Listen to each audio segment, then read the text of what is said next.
Hello everybody, my name is Eric D. Johnson, also known BrightShine, right here in the city of Memphis. It's in the county sheriff and state of Tennessee. Today is early Sunday morning, July the 29th, 2018. The time 4:02 a.m. First, I thank all my fans, my supporters for your continued encouragement and support. I'm continuing to keep myself employed right here in this Memphis tri-state area. I'm continuing to further my education in Monroe College online. I'm pursuing my social degree, studying business administration, concentration marketing. At this present time, I've taken a break from going to school. But in the very near future, I will be going back to Monroe College online. I'm going to continue to pursue my social degree in business administration, concentration marketing. And what I'm going to do right now, and I'm going to earn my social degree as well as other people. Now what I'm going to do right now, I'm going to do my Instagram.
Hello everybody, my name is Eric D. Johnson, also known BrightShine, right here in the city of Memphis, in the county sheriff, in the state of Tennessee. Today's date is early Sunday morning, July the 29th, 2018. The time is 4:04 a.m. First, I thanking all my fans and my support for your continued encouragement and support.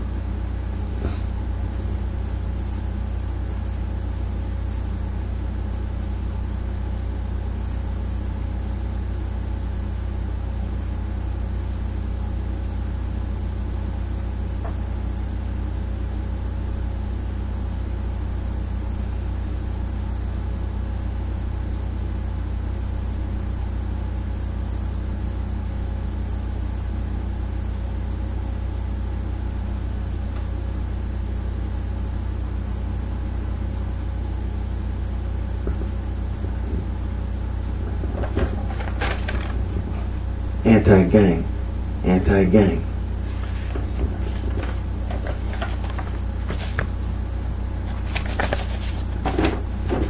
Now these are just a few of the websites you can go to. These are free logo design websites. Make anti-gang logos.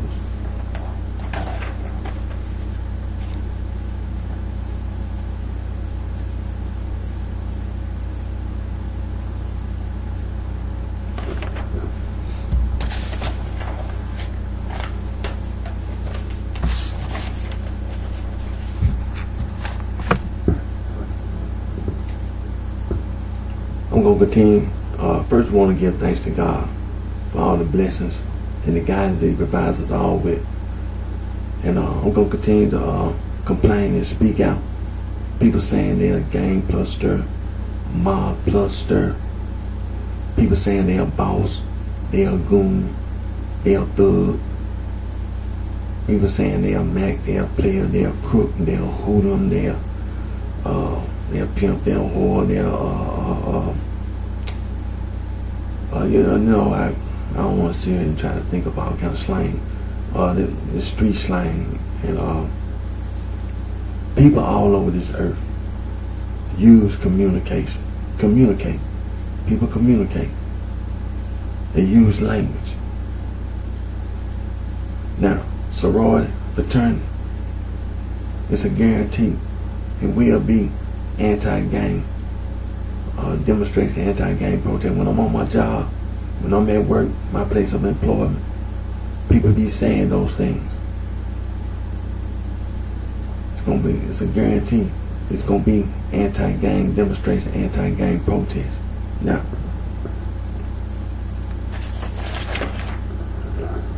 This is the International Bill of Human Rights, was a name given to the United Nations General Assembly Resolution 217 and two international treaties established by the United Nations. It consists of the Universal Declaration of Human Rights, adopted in 1948, the International Covenant on Civil and Political Rights, 1966, with its two optional protocols, and the International Covenant on Economic, Social, and Cultural Rights, 1966.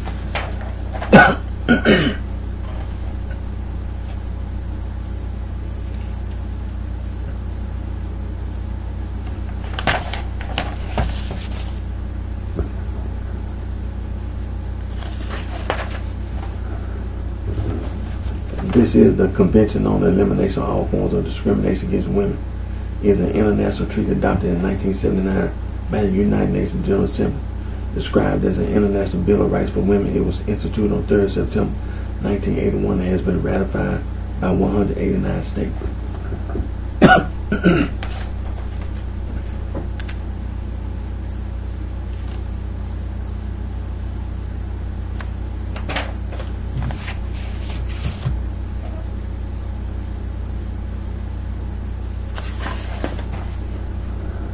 This is the Declaration of the Rights of the Child, sometimes known as the Geneva Declaration of the Rights of the Child. Is an international document promoting child rights, drafted by Eglantine Jail and adopted by the League of Nations in 1924 and adopted in an extended form by the United Nations in 1955. This day has been adopted as the Universal Children's Day.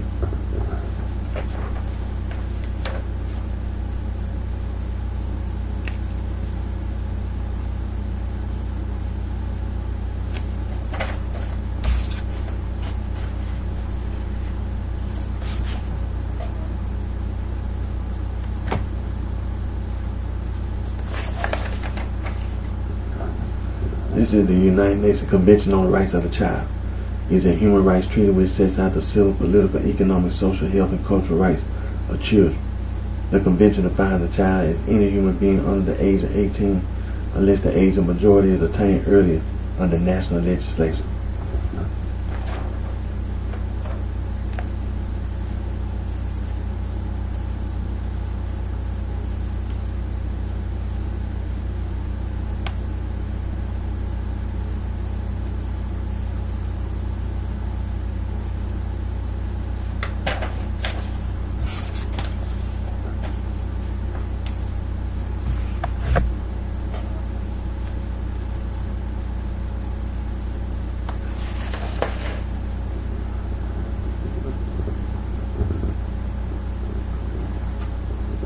This is the world's oldest human rights organization, Anti-Slavery International.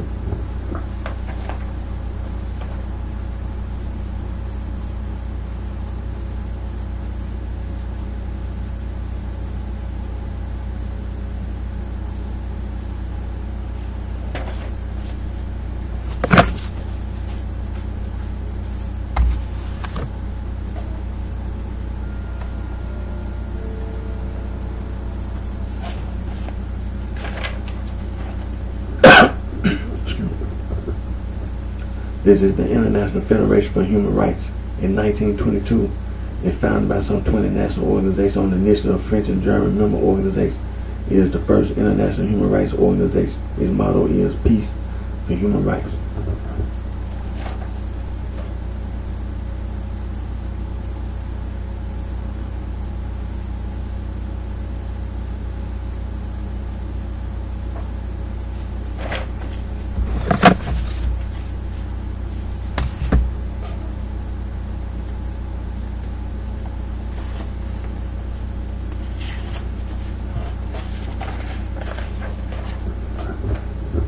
This is the world's oldest international conservation organization, BirdLife International.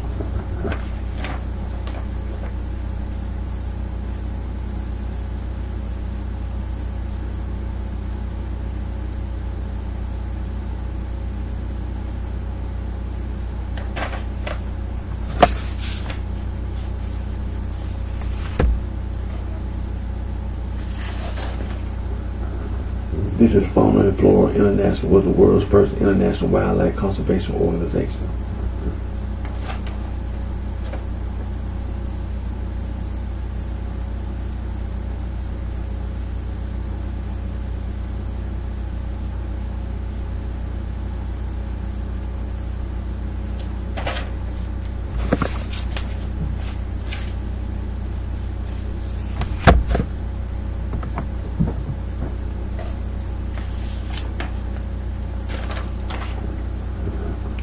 This is the world's oldest global environmental organization, International Union for Conservation of Nature, and also the World Wildlife Fund.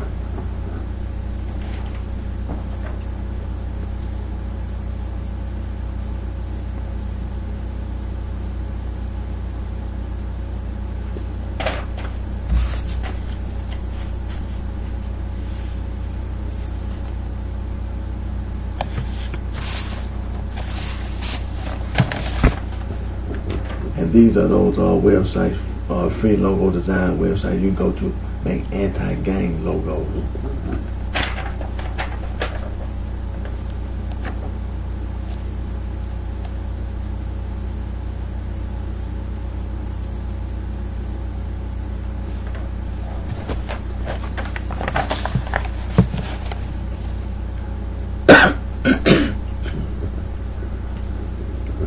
And again, the sorority and the fraternity, it will be anti-gang demonstration, anti-gang protest. First of all, I'm going to stand up for my human rights.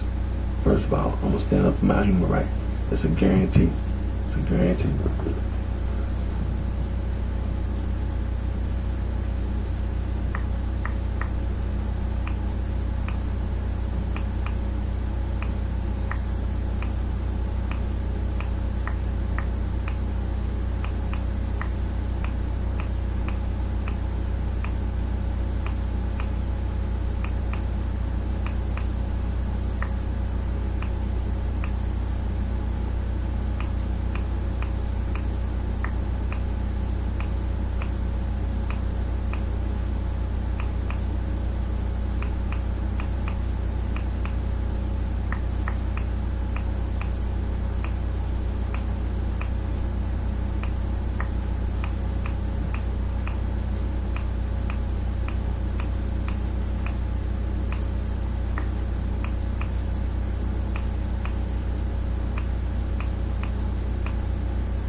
Now what I'm doing now, I'm doing my periscope.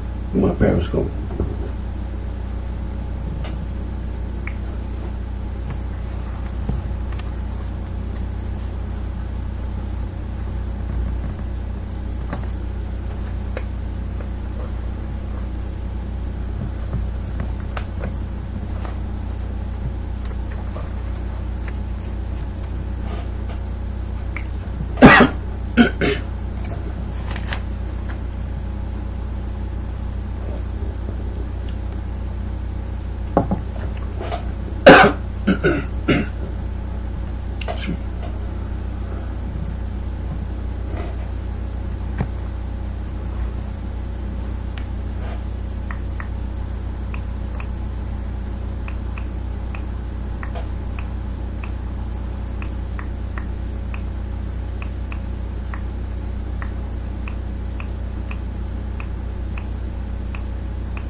everybody.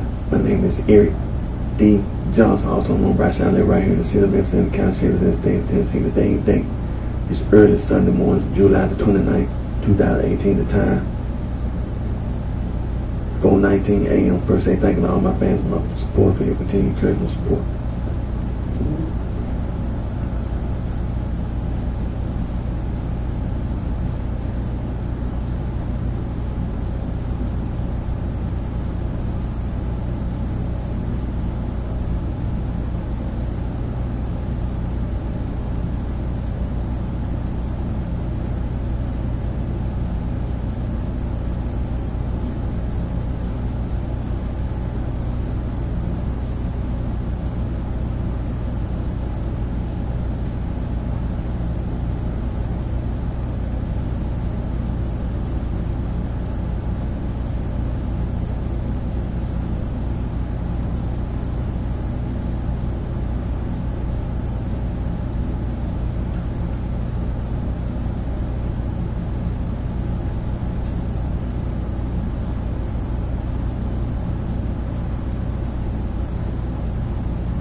Anti-gang, anti-gang.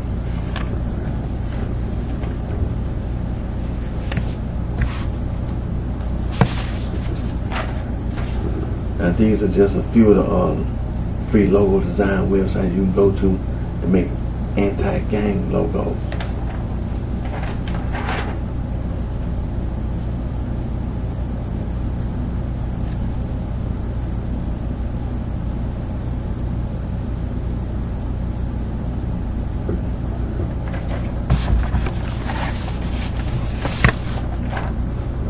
Also remember these words: coercion, coerce, sexual coercion, psychological coercion, psychological manipulation, psychological abuse.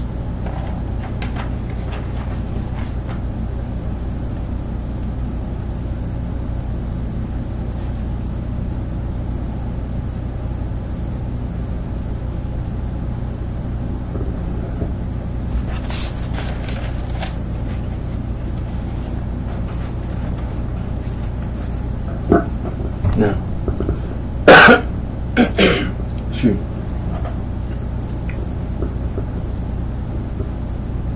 I'm going to continue to complain. I'm going to continue to speak out.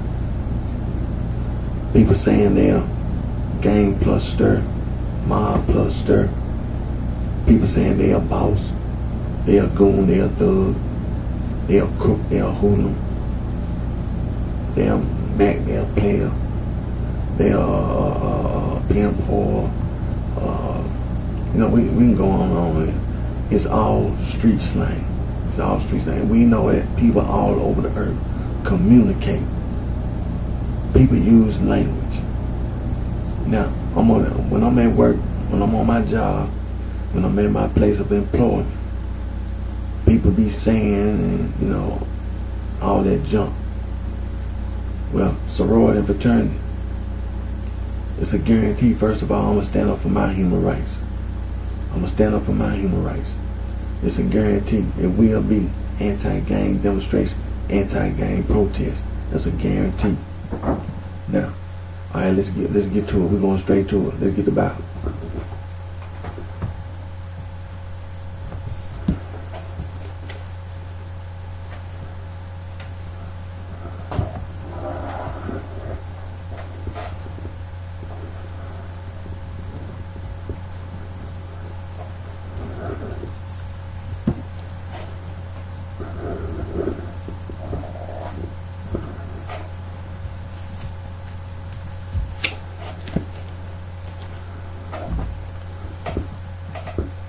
Now, while we making preparation, want to bring everybody up to date. Yesterday was Saturday, as you know, today Sunday, early Sunday morning. Now, you remember last week I told you about when I went down the street here on Chevy Drive and Mill Branch at the intersection, and stopped at the Burger King, ate lunch, and them stupid buffoons was out there standing on a street corner selling newspapers, the Nation of Islam. And so, yesterday afternoon, I didn't stop, to go to the Burger King eating lunch. I drove by, and when I drive down the street, I had to go down the street anyway to go to work. Or I just be out. Sometimes I be out driving or something, and during the weekdays, sometimes I don't stop. I just drive by and I see them stupid buffoons out there, at the intersection of Sheriff Drive, Mill Branch, the Nation of Islam is standing out there on the street corner. Well, yesterday, Saturday afternoon, didn't stop. At the red light quite naturally. I stopped at the red light at the intersection. And it was them same stupid buffoons was out there selling newspaper for the Nation of Islam. But what they did, they had some different individuals out there standing outside selling newspaper. It never was my intention to stop anyway. I was going to lunch because I was hungry. My intention was to go get me something to eat, and that's what I did. But I just happened to observe and looked around and seen there was some. I recognized some of the other individuals that were standing outside, but I seen that there was some more stupid buffoons standing out at the intersection, And so, all right, let's get to the Bible here. We're finna go online and we finna the disciples. Excuse me. Okay. Now, the man-made religious organization, and why we talking about it. Let me make this clear. I want to make this perfectly clear about this street gang stuff. I want to make this perfectly clear about lying. First of all, you ain't put no fear in me. I've been walking around. Like I've been telling everybody, I've been walking around. I ain't been no gang, man. I growed up, a gang, unaffiliated. Right here in this neighborhood, this house, right here. This house, this neighborhood. Went to West Haven Elementary School, went to Lanier Junior High School, graduated from Fairleigh High School. See, I grew up right here in this neighborhood, so I know this neighborhood, I know this area. I know the city of Memphis. I was born and raised here in the city of Memphis, in Shelby County, in the state of Tennessee. See, my background always have been not being no gang member. So when it comes to being scared, you ain't put no fear in me. Like I've been telling everybody. And I'm going to keep on saying this to everybody. I'm going to make it perfectly clear, especially the people outside this country. Because see, that's what these punks do. They try to find somebody they can intimidate. Not me.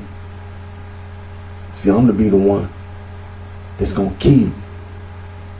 I'm going to be the one that's going to kill you.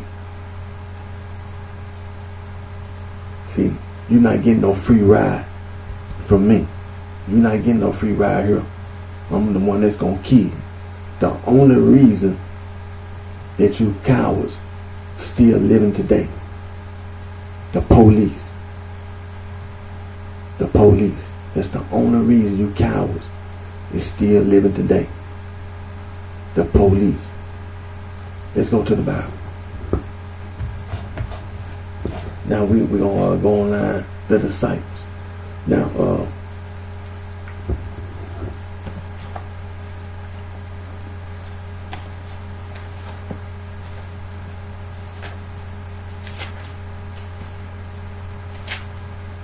okay.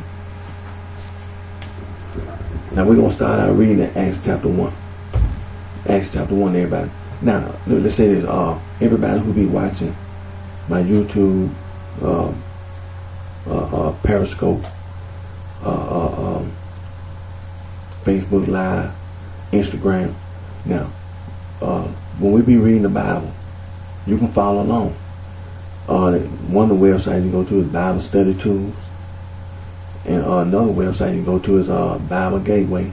Bible Gateway. You can follow along.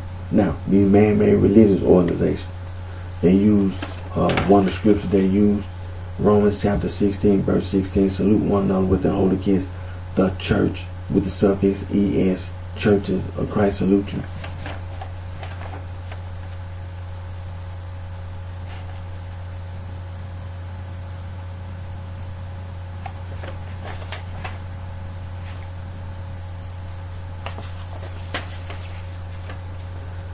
Another scripture that the man-made religious organization used, 2 Thessalonians chapter 1, verse 4, so that we ourselves glory in you in the church, with the suffix es, churches of God, for your patience and faith in all your persecution and tribulation that ye endure.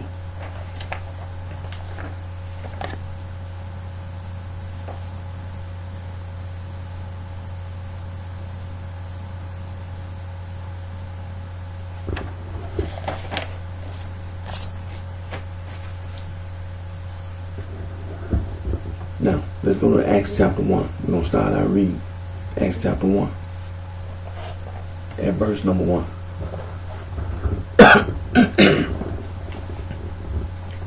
The former treatise have I made, O Theophilus, of all that Jesus began both to do and teach, until the day in which he was taken up. After that he through the Holy Ghost had given commandments unto the apostles, whom he had chosen, to whom also he shewed himself alive after his passing by many infallible proofs, being seen of them 40 days, and speaking of the things pertaining to the kingdom of God. And being assembled together with them, commanded them that they should not depart from Jerusalem, but wait for the promise of the Father, which saith he, Ye have heard of me. For John truly baptized with water, but ye shall be baptized with the Holy Ghost not many days hence.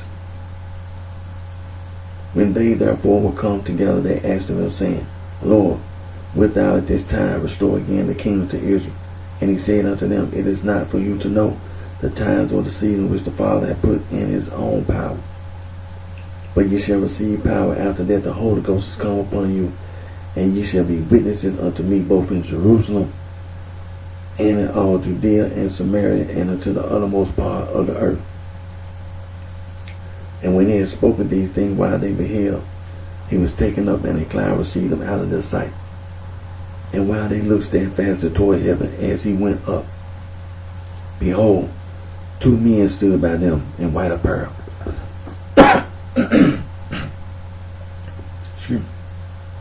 which also said, Ye men of Galilee, why stand ye gazing up into heaven?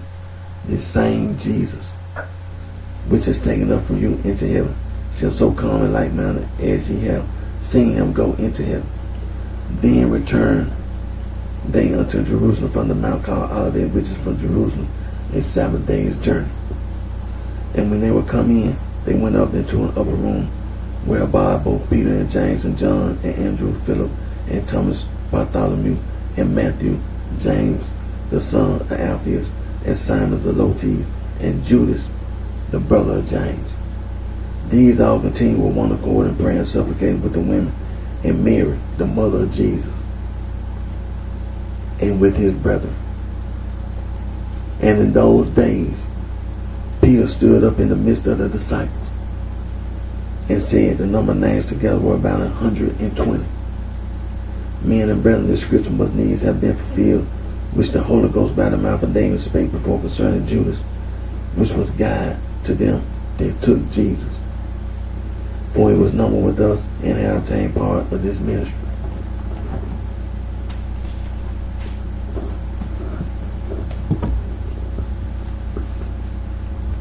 Now this man purchased a field with the reward of iniquity, and falling headlong, he burst asunder in the midst, and all his bowels gushed out. And it was known unto all the dwellers at Jerusalem, insomuch as that field is called in the proper tongue a Seldome. That is to say, the field of blood, for it is written in the book of Psalms, let his habitation be desolate, and let no man dwell therein, and his bishopric let another take. Wherefore are these men, which have company with us all the time, that the Lord Jesus went in and out among us, beginning from the baptism of John to that same day that he was taken up from us, must one be ordained to be a witness with us of his resurrection. And they appointed to Joseph, called Barsabas, who was surnamed Justus, and Matthias. And they prayed and said, Thou Lord, which knoweth the hearts of all men, shew whether these two thou hast chosen, that they may take part of this ministry and apostleship, from which Judas by transgression fell, that he might go to his own place. And they gave forth their lots, and the lot fell upon Matthias, and he was numbered with 11 apostles. Now, as we continue to go over this topic, there are only 12 apostles. It wasn't 13, because they said that they wanted to replace Judas. It was to replace Judas, who fell by transgression. So one of these men, Justus and Matthias, was going to be chosen by God. It wasn't going to be 13 apostles. It was going to be 12. And so when the lot fell upon Matthias, he was numbered with the 11 apostles.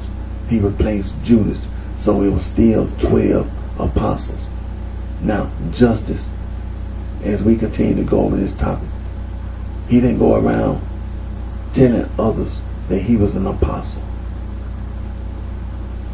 After that, that was even before, he didn't ever tell anybody that he was an apostle, or that he was the leader, or he didn't go out making up some kind of group to follow him.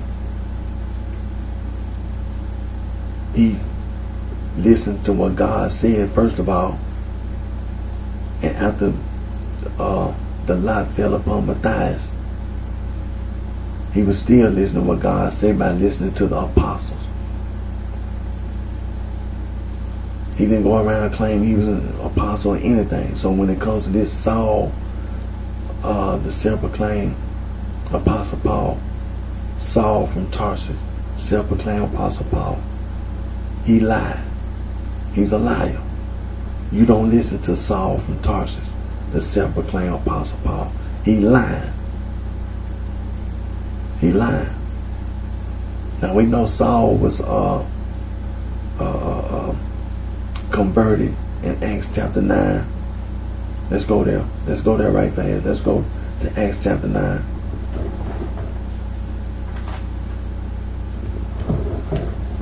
And for everybody, let's start out reading Acts chapter 9, verse number 1. Let's start. We want everybody to hear that the disciples were being persecuted.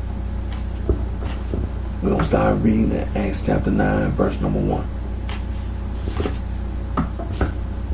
And Saul yet breathing out threatenings and slaughter against the disciples of the Lord, went unto the high priest and desired of him letters to Damascus to the synagogue, that if he found any of this way, whether they were men or women, he might bring them bound unto Jerusalem.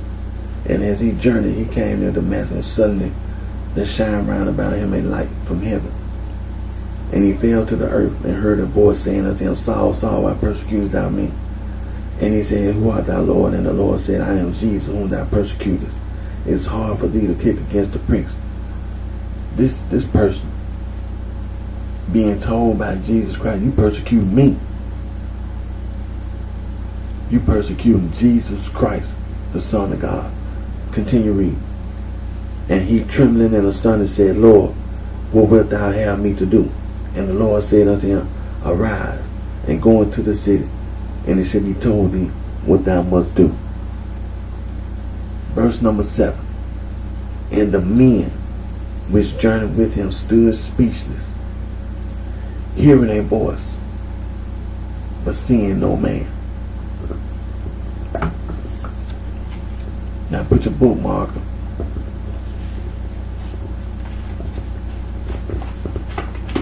Now let's turn over to Acts chapter 22. Acts chapter 22. Now we're gonna start reading at verse number 1.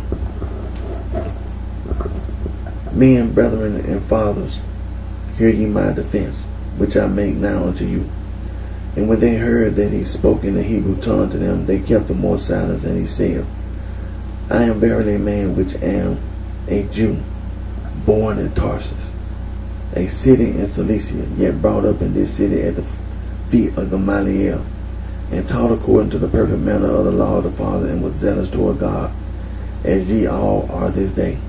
And I persecuted this way unto the death, binding and delivering into prison both men and women. As you can see, this person was persecuted. He even killed the disciples of the Lord. He admitted it. He's sitting here telling you, I persecuted until the death men and women. And I persecute this way until the death, bind and deliver into prison both men and women. As also the high priest doth bear me witness in all the estate of the elders, from whom also I received letters unto the brethren, and went to Damascus to bring them which were there bound unto Jerusalem, for to be punished. And it came to pass that as I made my journey, and was come nigh unto Damascus about noon, suddenly there shone from heaven a great light round about me. And I fell unto the ground, and heard a voice saying unto me, Saul, Saul, why persecutest thou me? And I answered, Who art thou, Lord? And he said unto me, I am Jesus of Nazareth, whom thou persecutest. Verse number 9. And they that were with me saw indeed the light, and were afraid, but they heard not the voice of him that spake to me. He lied. Right there. Acts chapter 22, verse number 9. In its title, Paul tells of his conversion. Paul lied when he tells about his conversion. Verse number 9. Acts chapter 22, verse number 9. Now, let's turn and put your bookmarker right there. Put your bookmarker there. Let's turn over to Acts chapter 26. Acts chapter 26. And let's start our reading at verse number 1. Then Agrippa said unto Paul, Thou art permitted to speak for thyself. Then Paul stretched forth the hand and answered for himself. I think myself happy, King Agrippa, because I shall answer for myself today before thee, touching all the things whereof I am accused of the Jews, especially because I know thee to be expert in all customs and questions which are among the Jews. Wherefore I beseech thee to hear me patiently. My manner of life from my youth, which was at the first among my own nation in Jerusalem, know all the Jews, which knew me from the beginning. Yet they will testify that after the most straightest sect of our religion I lived a Pharisee, and now stand and am judged for the hope of the promise made of God unto our fathers, unto which promise our 12 tribes instantly serving God day and night hope to come. For which hope's sake, King Agrippa, I am accused of the Jews. Why should it be thought a thing incredible with you that God shall raise the dead? I barely thought with myself that I ought to do many things contrary to the name of Jesus of Nazareth, which thing I also did in Jerusalem, and many other saints did I shut up in prison, having received authority from the chief priests. And when they were put to death, I gave my voice against them, and I punished them oft in every synagogue, and compelled them to blasphemy.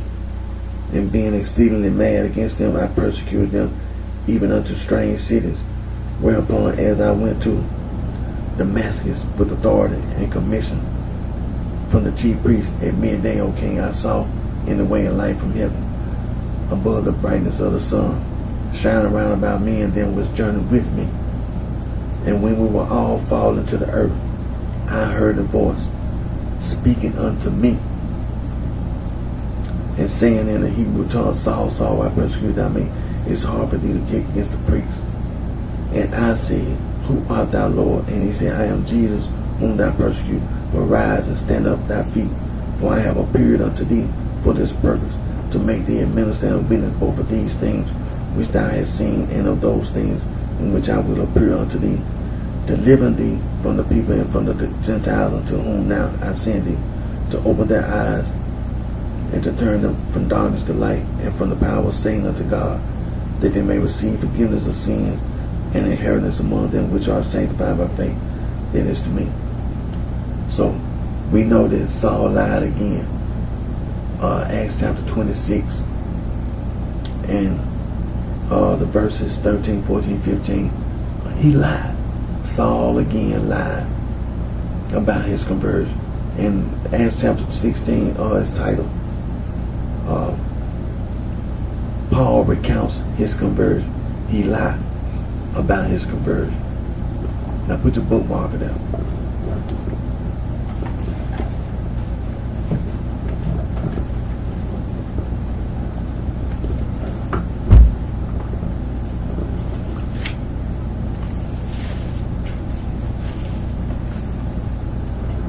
So like I said, we know that Saul lied. You don't listen to Saul. The disciples do not listen to Saul. The disciples listen to Jesus Christ, first of all, the Son of God. The apostles that he chose, the 12 apostles that Jesus Christ, he chose 12 apostles. And the elders who the apostles chose in Jerusalem. And when the church that the disciples began to spread from Jerusalem out, at every church they would appoint elders to be elders of the church. That's who the disciples listened to. Nobody else. You don't read any of those apostles that Saul wrote or anything else. Now,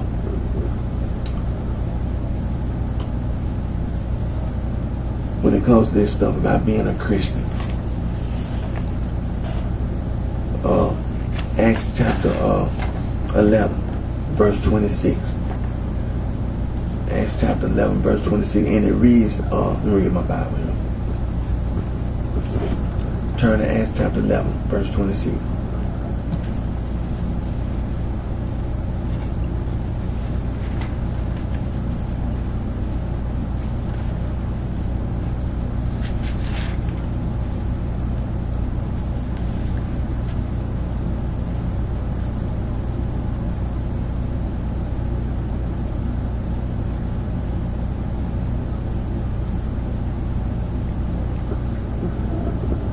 Now, when it comes to this persecution, there are many places that talks about the persecution and the people being scattered.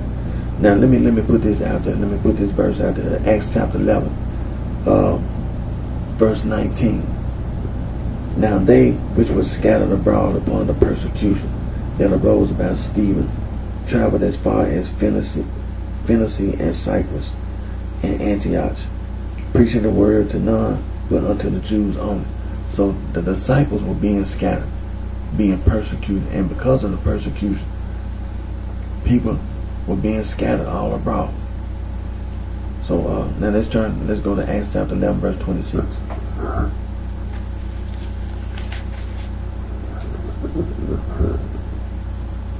And when he had found him, he brought him unto Antioch. And it came to pass that a whole year they assembled themselves with the church and taught much people. And the disciples were called Christian first in Antioch. Stop right there.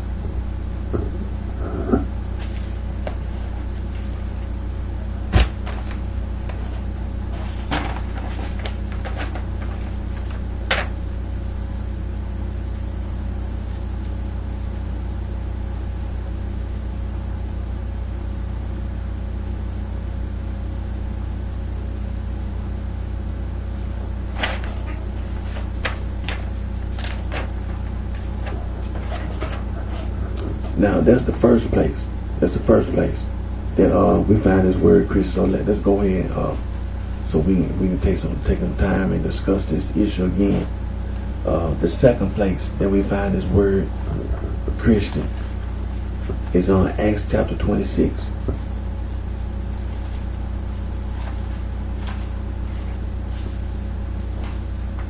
Verse 28. Then Agrippa said unto Paul, almost thou persuaded me to be a Christian. The third place that we find this word Christian. Turn to 1 Peter.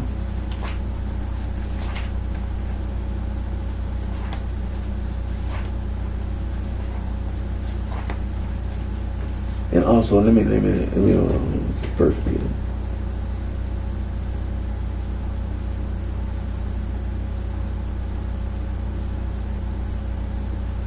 Okay. Then Second Peter. Let me see here.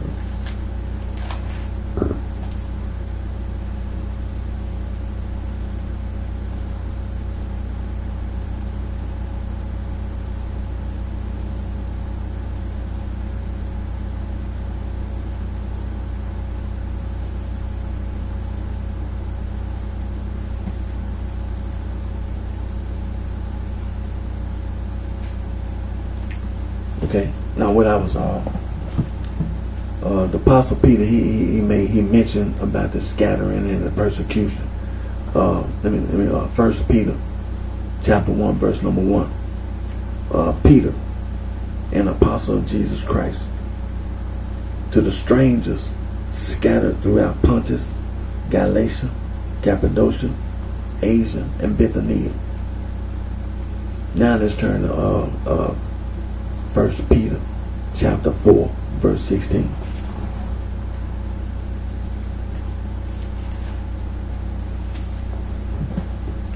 This is the third place where you find that word Christian. Yet if any man suffer as a Christian, let him not be ashamed, but let him glorify God on this behalf.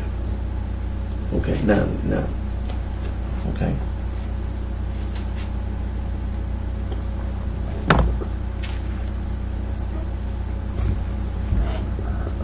Acts chapter 11, verse 26. The first place that you find this word Christian, and people being the disciples specifically want to make this perfectly clear. Specifically, the disciples were called Christians in Antioch. Now, we've been going over Jesus Christ, the Son of God. He taught all his followers.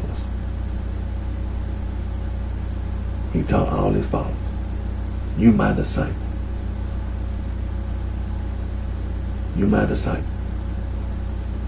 The disciple. That's really why, and you reading in Acts chapter 11, verse 26, the disciples.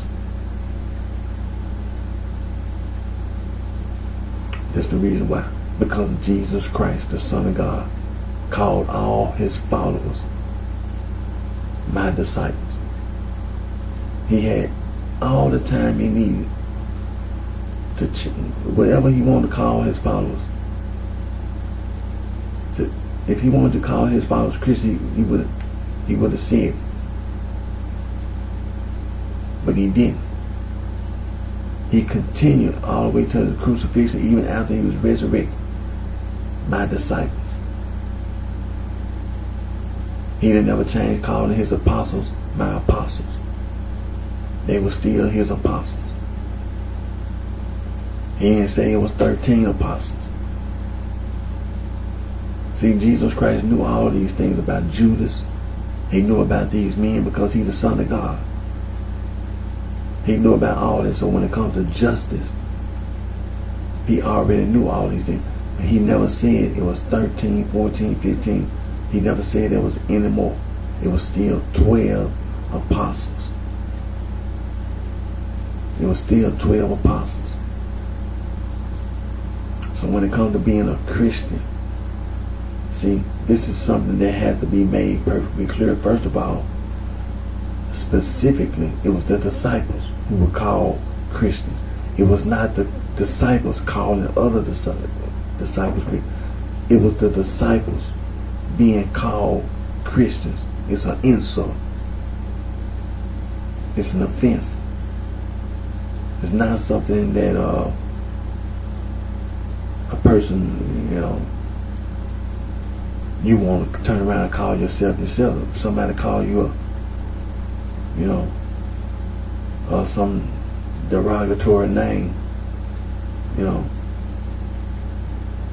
you ain't gonna turn around and call yourself that derogatory name yourself.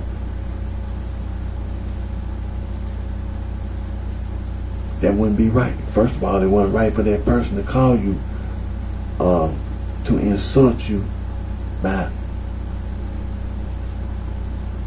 calling you some offensive title and label or something. And then you turn around and call yourself that. It's not right. It's not right. And so when it comes to Christian in Antioch, the apostles and the elders were in Jerusalem. And also before Jesus Christ, let's not forget Matthew, Mark, Luke, and John. Jesus Christ will continually say disciple. If there was any word that was being repeated by Jesus Christ, it was disciple, or disciples plural. That word was being repeatedly used by Jesus Christ to refer to his followers. That word disciples was used by Jesus Christ to refer to, include his apostles. He called his disciples my apostles. It was Jesus Christ who called he chose 12 disciples to be his apostles. They were disciples. They never stopped being his disciples. He made a distinction. He gave them a title, my apostles. It was 12 of them. He chose 12 to be his apostles. He never stopped. And when it comes to his followers, sometimes Jesus was like, we've been going over. He didn't just gather all his followers at one time. People would choose to be his follower at various times. And this is one of the things that he would have to explain to those who follow him. You my disciple. You my disciple. And that's what I call my followers. My disciple. That's what Jesus Christ, that red writing for all the little girls and little boys. When you read the Old Testament, that red writing is God talking.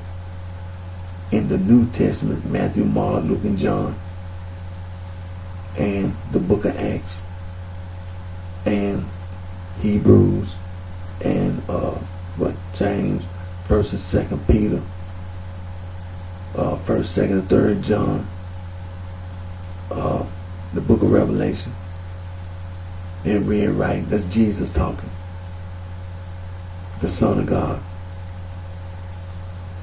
Now, over in Antioch, the disciples were called Christians first. You don't be over in Antioch and a person or persons, the scripture don't identify who the person or person was who called the disciples Christians. You don't teach the disciples that was right. You don't teach anybody to say that you're a Christian, because you don't even know where it came from. Now you can sit around and claim that you're going to look in the dictionary and try to say it come from this language. That's not. You don't know where it came. People have been living amongst each other, and people have been just like the Greeks and Latins. They were living in the Middle East. When you say disciple, that's Greek. That's Greek. So people living amongst themselves, they would borrow words from one another. So when it comes from that Christian word, you can claim that it's from this language. That don't make a difference, because there were people who would live amongst each other, and they would listen to each other talk, and they would say things. They would say what each other say. They would speak each other's language. So you can't say specifically that Just because you can say, well, that was Hebrew. Just because you can say it's Hebrew, that don't mean that the Hebrew said it. You can claim that it was Arab. You can claim that it was Greek. You can claim that it was Latin. That don't mean that it was the Latins who said it. See, that's what make it wrong. If it's one, the main point about right and wrong, the leader of the disciples, that's the point. That's the right and the wrong. You the leader, Jesus Christ, the Son of God. If you don't say Christian to your followers, anybody else saying anything else is wrong. It's wrong. Anybody else saying anything else about your followers is wrong. You don't, first of all, Jesus Christ already told you don't listen to Satan. You listen to me. I'm Jesus Christ. I'm the Son of God. You listen to me. This is who you listen to. You don't listen to Satan. You don't listen to man. Because when you listen to man, you listen to Satan.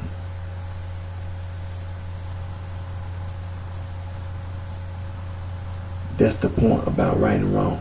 If the leader, Jesus Christ, the Son of God, if he don't tell his followers, Christians, it's wrong. It's wrong. It's an insult. It's an offense. It's wrong. It's bad. Nobody is trying to be your friend, calling you a Christian. It's being specific, calling the disciples Christian. Way over there in Antioch. Like I said, the apostles and the elders, they were in Jerusalem. Jesus Christ, first of all, Jesus Christ, he never said that. And he the leader of the disciples. Secondly, after he was resurrected, he chose his 12 apostles. He never said to his apostles, call my followers Christians. He never said that. Thirdly, the third point, the apostles themselves, they never claimed that they got a word from Jesus Christ to call the disciples Christians. They never said that. So those three things right there make it wrong. It's wrong. The disciples are not Christians. The disciples are the disciples. That's it. Point blank. That's it. It's wrong. And whoever the person was, they weren't trying to be right. They were trying to be mean. They were being aggressive. They wanted, like, it was an attack. It's a verbal attack against the disciples. It's like they want to start a fight. They called the disciples Christians. And see, let's make this perfectly clear about education. See, a lot of people, they just say, even in the scripture, it said in verse 26, Acts chapter 11, verse 26, and it said, and when he had found him, he brought him unto Antioch. And it came to pass that a whole year they assembled themselves with the church and taught much people. The people really were just learning about the disciples. Like we've been going over, the church was really they were the early part of the church. The church was spreading. It had spread. It made it all the way up to Antioch. But we ain't gonna just assume like the church had been around for like 30, 40, 100 years and have been teaching the teachings of Jesus Christ for like 1,000 years and was well established. No. When you see that Jesus Christ had chosen, let me give you an example, something to think about. You think about Jesus Christ, and after he had been crucified and being resurrected, his 12 apostles were still living. Think about this. Let me give you an example. They were still living. They had not passed away. And when you read the book of Acts, and when you see that these people are still alive, that just goes to show you that the time, that timeline that we were talking about, that we've been talking about, that timeline, the Apostle Peter and many of his apostles who knew Jesus Christ personally, include Matthias and Justus, who had been with Jesus since the baptism of John. They knew John the Baptist. But these men, they were still alive. Mary, the mother of Jesus, was still alive.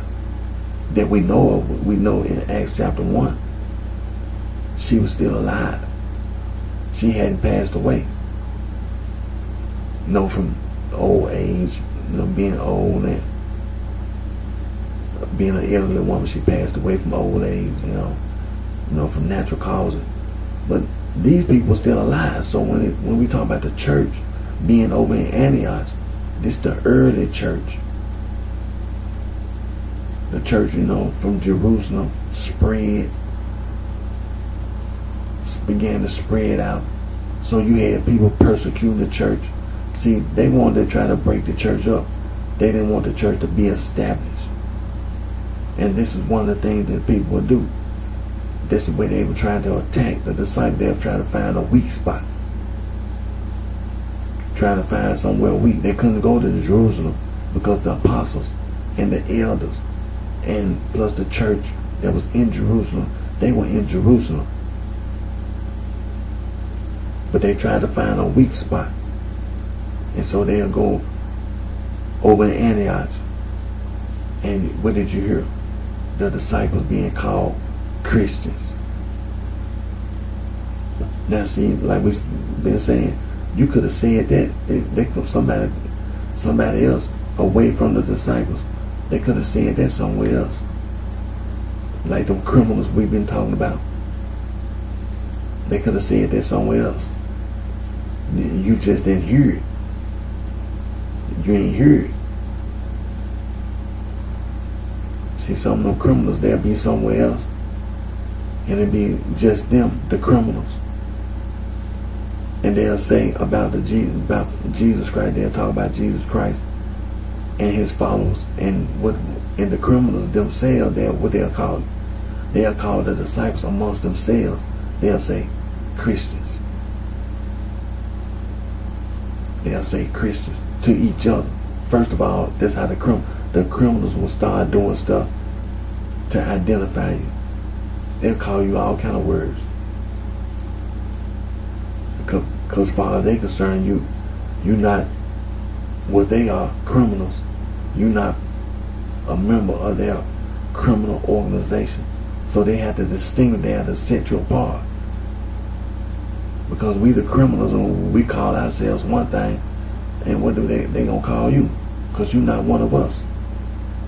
So they gonna call you what? Christians.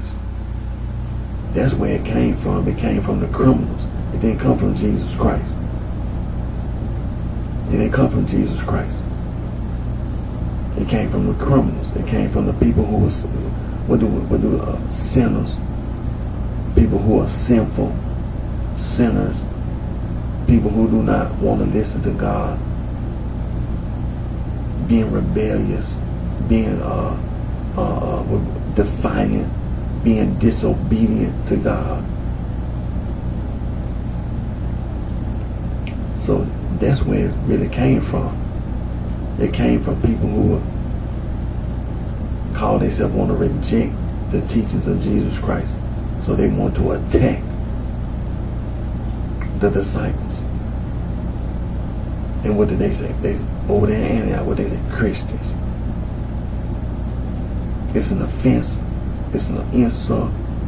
It's bad. It's negative. It's wrong. It's wrong. It's not what Jesus Christ called his followers. As you can see in Acts chapter 11, verse 26, the disciples. The disciples. The disciples. That's what's right. That's right. The followers of Jesus Christ, the disciples. That's right. That's right, because you listening to Jesus Christ over there in Antioch, the early church.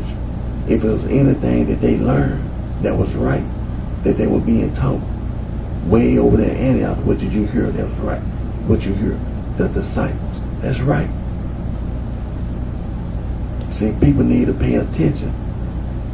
They need to pay attention. You need to listen. That Jesus Christ taught his followers, you my disciple. What do you call your followers, Jesus Christ? The disciples. And over there in Antioch, what did you hear? The disciples. In Antioch, you heard the disciples. That's right. That's right. What did you hear that was wrong? Christians. Or no, Christians. No, single and plural. Christians. That's wrong. That's wrong. It's an insult. It's an offense. It's being very mean. And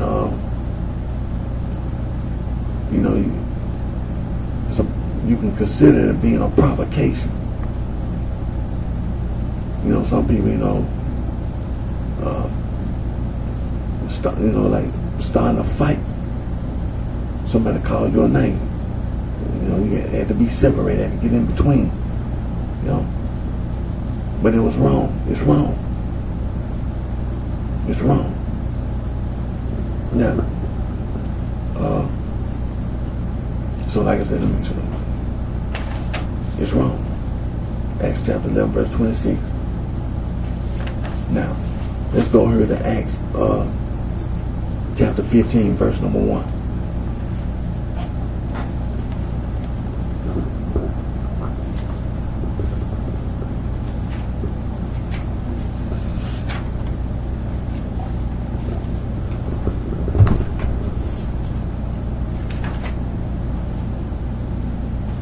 Acts chapter 15, verse number 1.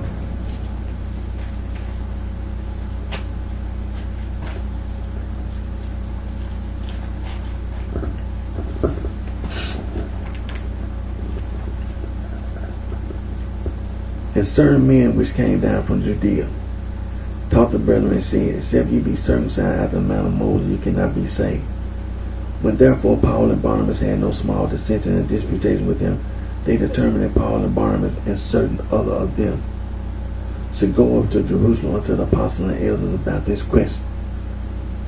And being brought on their way by the church, they passed through Phoenicia and Samaria, declaring the conversion of the Gentiles, and caused great joy unto all the brethren. And when they were come to Jerusalem, they were received of the church and of the apostles and elders, and they declared all things that God had done with them.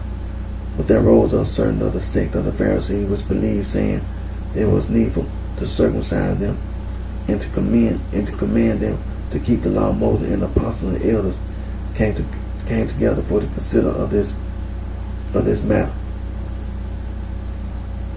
And when there had been much dispute, Peter rose up and said unto them, Men and brethren, ye know how that a good while ago God made choice among us that the Gentiles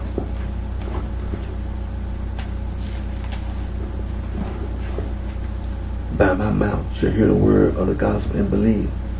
And God, which knoweth the hearts, bear them witness, giving them the Holy Ghost, even as he did unto us, and put no difference between us and them, purifying their hearts by faith.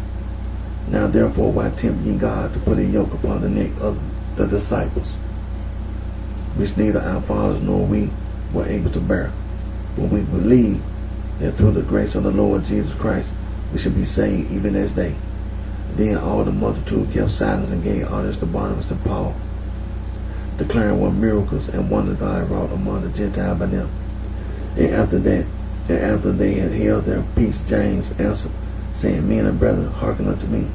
Simeon have declared how God at the first did visit the Gentiles to take out of them a people for his name.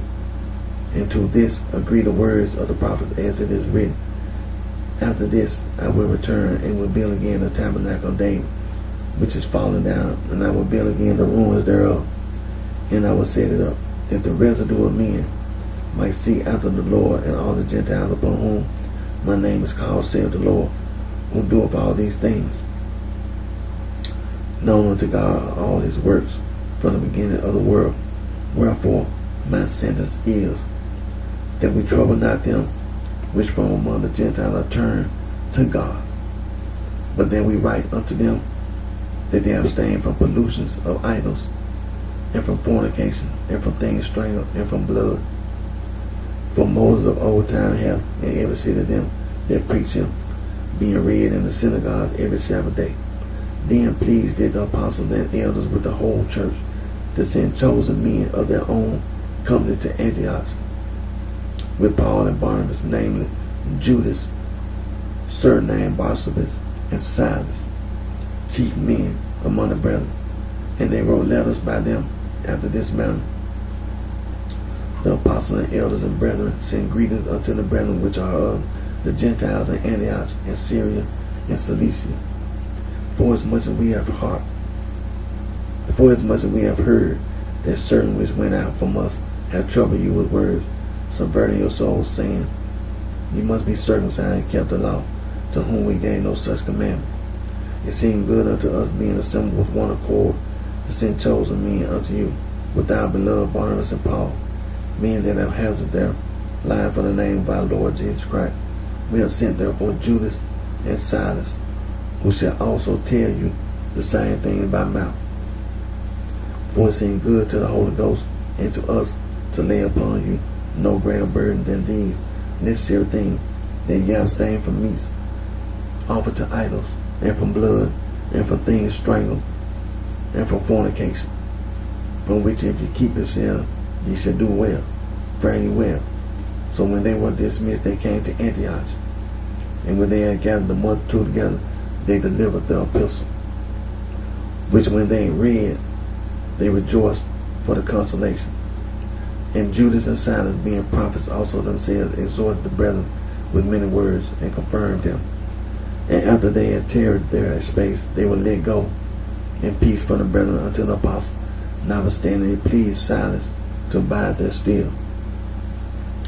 Paul also and Barnabas continued in Antioch, teaching and preaching the word of the Lord, with many others also. And some days after, Paul said unto Barnabas, Let us go again and visit our brethren in every city where we have preached the word of the Lord, and see how they do. And Barnabas determined to take with them John, whose surname was Mark. But Paul thought not good to take him with them, who departed from them from Pamphylia, and went not with them to the work. And the contention was so sharp between them that they departed asunder one from the other.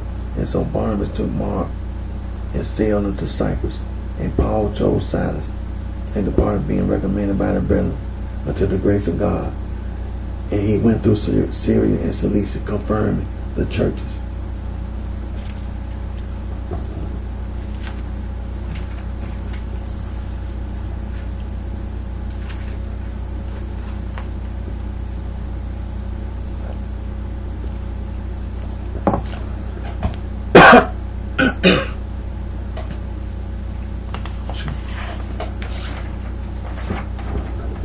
So we know that Acts chapter 15, verse number 2,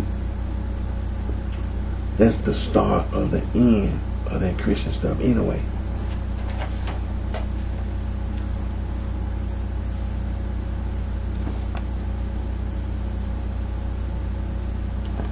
And the reason why we say that is because in this verse,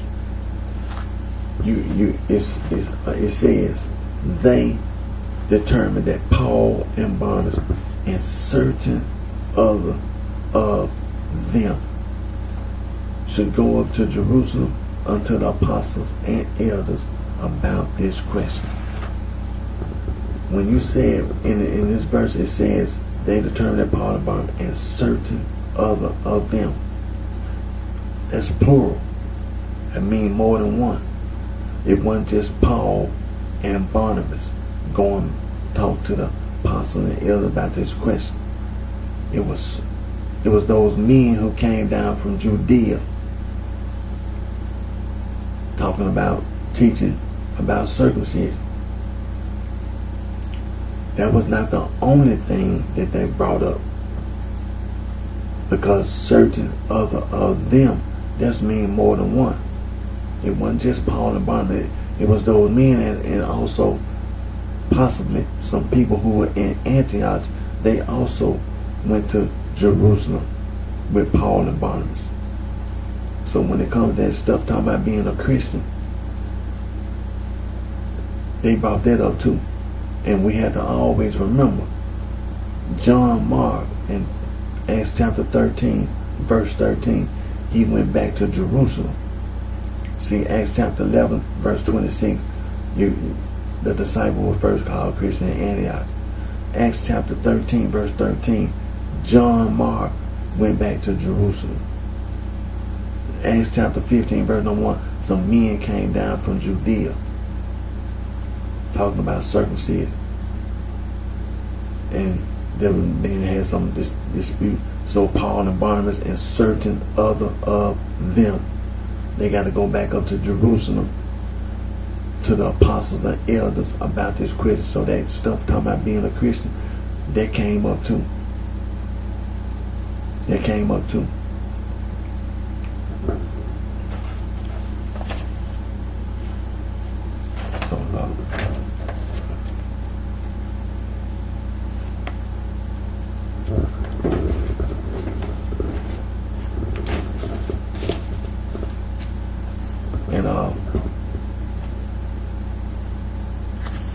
And then Acts chapter 15, verse 22, that was the end of it.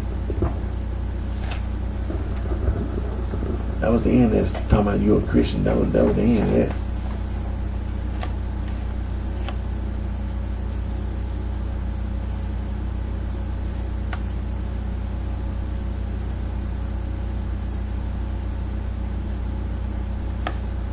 No such thing. That was the end of it right there. Acts chapter 15, verse 22, the apostles and elder and the whole church sent chosen men back to Antioch. That was the end of that. No such thing being a Christian. The disciples were still being called the disciples. And let's add this in after Acts chapter 15, just to verify.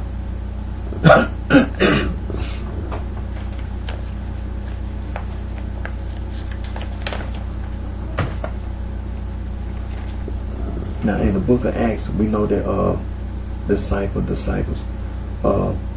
the places where you find the word disciple. Acts chapter 1, verse 15.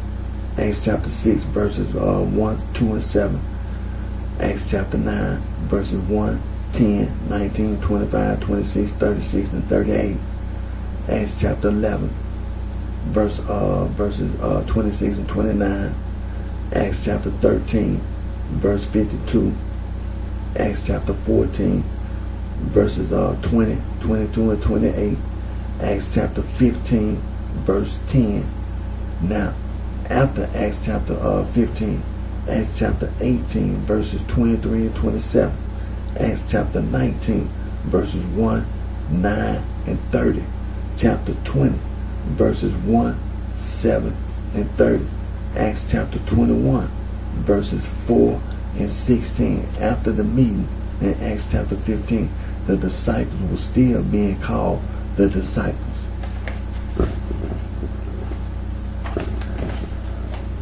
And you ain't hear nothing about no disciple being called Christians anymore. That was the end of it. You didn't see Christian nowhere else. Nowhere else.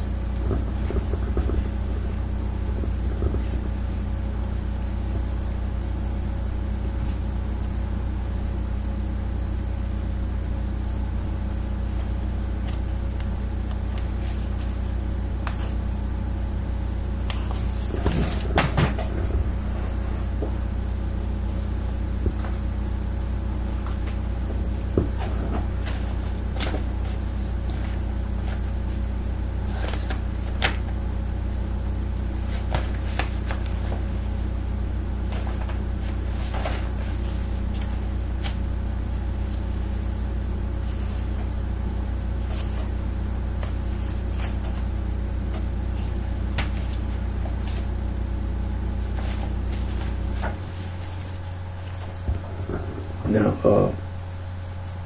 so like we say, that was the end of it. That was the end of that Christian stuff. That was the end of it. No such thing. No such thing as being a Christian. Now, we're gonna go to the laptop and we're gonna get on top of this about the disciples.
Now we want to continue to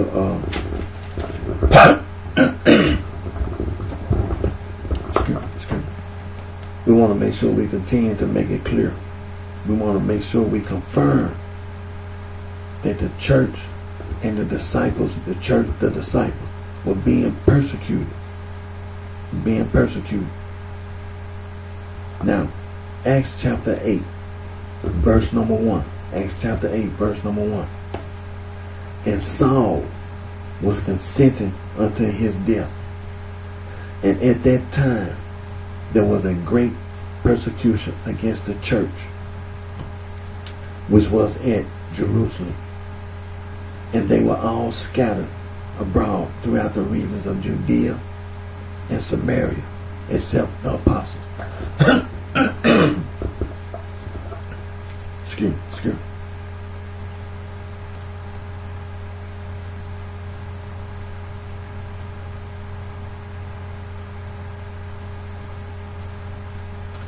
So that's one of the places that gives confirmation that the church, the apostles, the church, the disciples were being persecuted.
So like I said, that was just one example.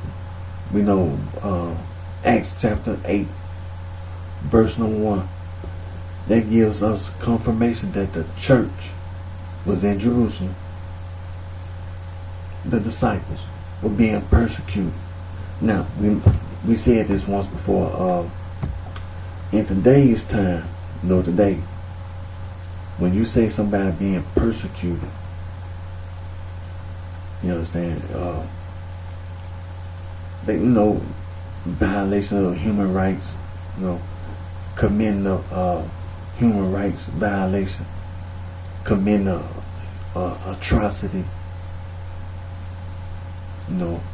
ethnic cleansing, genocide. Today, these are words that we use today that, when we find, things happen today similar to what happened to the disciples, the church in Jerusalem.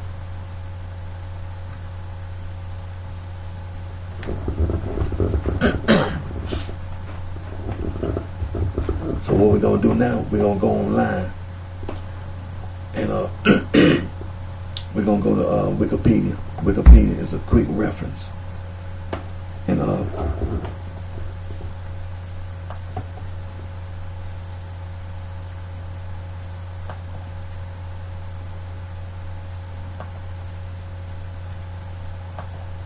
first we're going to go to the Catholic Church.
So like I say, everybody, we on Wikipedia. Wikipedia is a quick reference. It's a quick reference. We on Wikipedia, the Catholic Church. The Catholic Church, also known as the Roman Catholic Church, is the largest Christian church with approximately 1.3 billion members worldwide.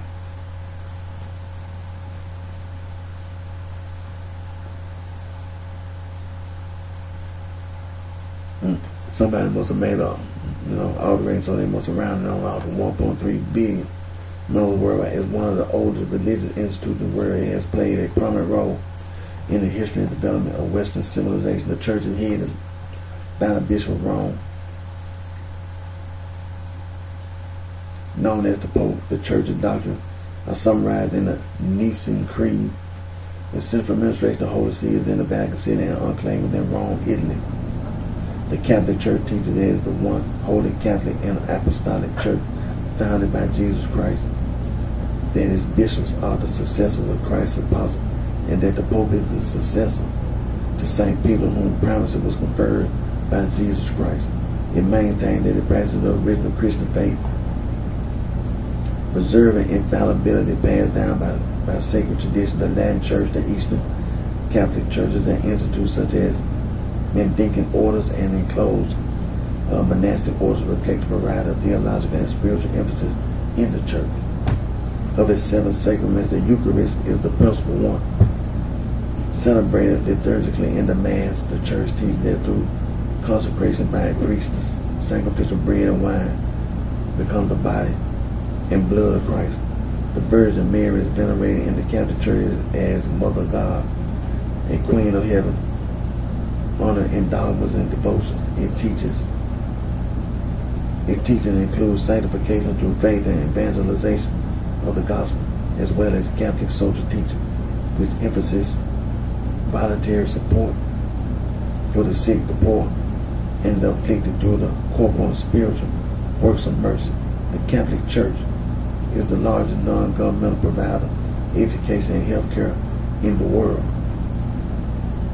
The Catholic Church has influenced Western philosophy, culture, science, and art.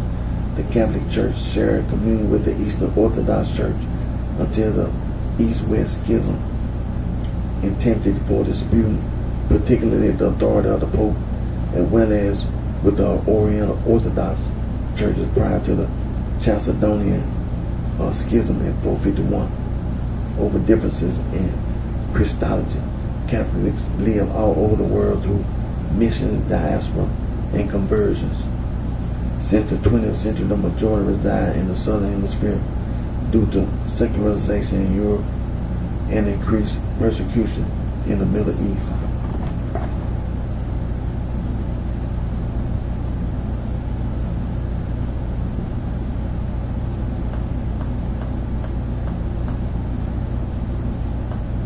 Now let's scroll down. Let's scroll down to where it says the name.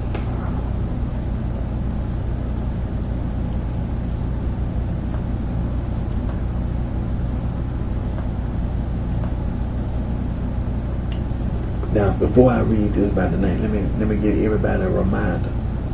Turn to the book of Matthew, chapter 16, verses 13 through 19. The book of Matthew, the New Testament.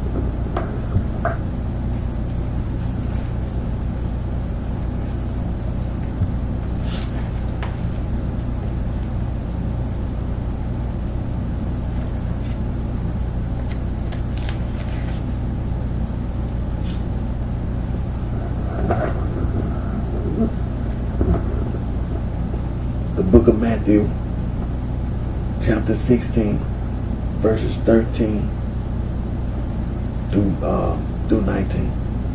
When Jesus came into the coast of Caesarea Philippi, he asked his disciples, saying, "Whom do men say that I, the Son of Man, am?" And they said, "Some say that thou art John the Baptist, some Elias, and others Jeremiah, or one of the prophets."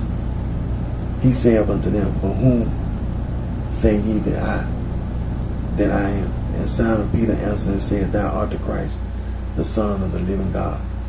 And Jesus answered and said unto him, "Blessed art thou, Simon Bar-Jonah, for flesh and blood hath not revealed it unto thee, but my Father which is in heaven.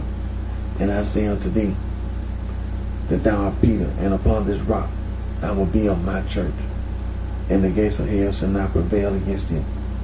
And I will give unto thee the keys of the kingdom of heaven. And whatsoever thou shalt bind on earth shall be bound in heaven, and whatsoever thou shalt loose on earth shall be loosed in heaven." Jesus Christ built the church. Now, we on Wikipedia, everybody. We on Wikipedia. The quick reference: the Catholic Church. We scroll down to where it says the name Catholic, from Greek, was first used to describe the church in the early 2nd century. Don't forget that, in the early 2nd century. The first known use of the phrase the Catholic Church occurred in the letter written about 110 AD from St. Ignatius of Antioch to the Smyrnaeans in the catechetical lectures of St. Cyril of Jerusalem. The name Catholic Church was used to distinguish it from other groups that also called themselves the Church. The Catholic notion was first stressed in the Edict De Fide Catholica, issued 380 by Theodosius I, the last emperor to rule over both the eastern and western halves of the Roman Empire, when established the state church of the Roman Empire. Since the East-West Schism of 1054, The Eastern Church has taken the adjective Orthodox as a distinctive epithet. However, its official name continues to be the Orthodox Catholic Church, and the Western Church in communion with the Holy See has similarly taken Catholic, keeping their description. Also, after the Protestant Reformation of the 16th century, when those who ceased to be in communion became known as Protestants. While the Roman Church has been used to describe the Pope-Diocese of Rome since the fall of the Western Roman Empire and into the early Middle Ages, 6th through 10th century. The Roman Catholic Church has been applied to the whole church in English language since the Protestant Reformation in the late 16th century. Roman Catholic has occasionally appeared also in documents produced both by the Holy See, notably applied to certain national episcopal conferences and local dioceses. The name Catholic Church for the whole church is used in the 1990 Catechism of the Catholic Church, the 1993 Code of Canon Law, the documents of the 1962-65 Second Vatican Council, and numerous other official documents. So we know that this is wrong. You have to know it's wrong. First of all, Jesus Christ, we just read it in the book of Matthew. Jesus Christ, the leader of the disciples of the church. He the one who said, I'm going to be up my church. Jesus Christ said, I'm going to be up my church. Acts, the book of Matthew, chapter 16, verses 13 through 19. Jesus Christ said, I'm going to be up my church. So, in the first century, Jesus Christ, we're going to go there too, about the crucifixion of Jesus Christ. Jesus Christ, according to the historian, the first century, around 33 AD, he was crucified in the first century. This man named Saint Ignatius of Antioch, he wrote a letter in the first century, 110 AD. Now, anybody that knows the timeline, you say 110 AD, they know that means the first century. Jesus Christ crucified in the first century, around 33 AD. Do the math.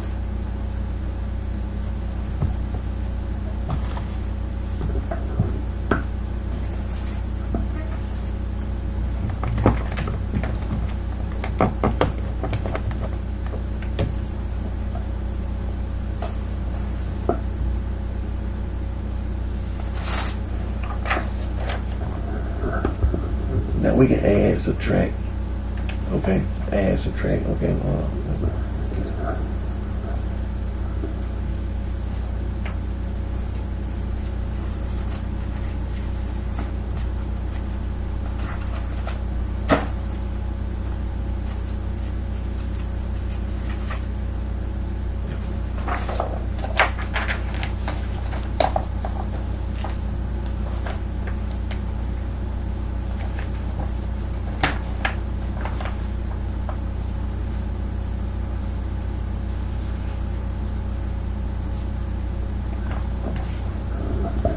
So we'll just say 33 AD. So we'll subtract 110, subtracted from 33.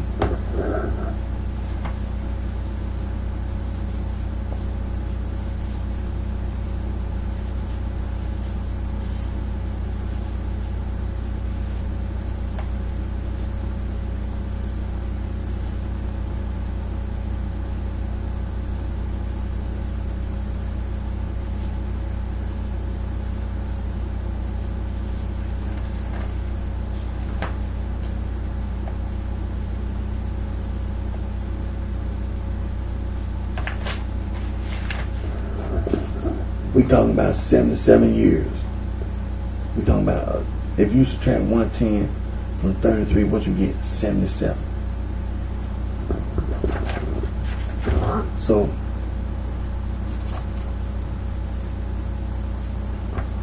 we talking about 77 years We're talking about 77 years. So let's add. Let's add. Okay, 33 AD. Let's say, okay, 33 AD.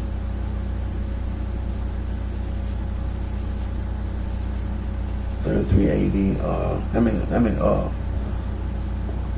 That'll be about 80.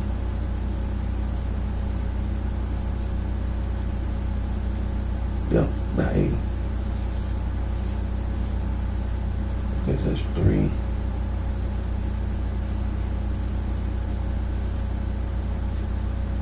Yeah.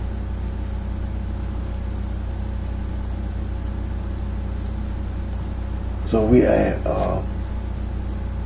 let me see here.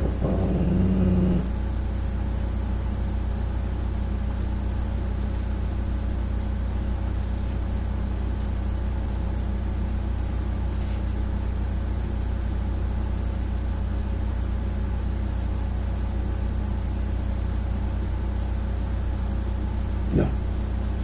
So we still use 77. And you still gonna come up with 110 AD. So we still with AD.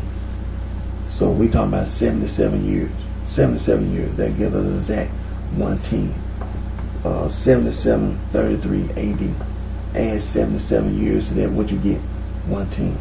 So we talking about 77 years. That ain't. You see how close you are? You see how close? 77 years from the crucifixion of Jesus Christ. 77 years, and then you're going to write a letter. And you're going to write a letter.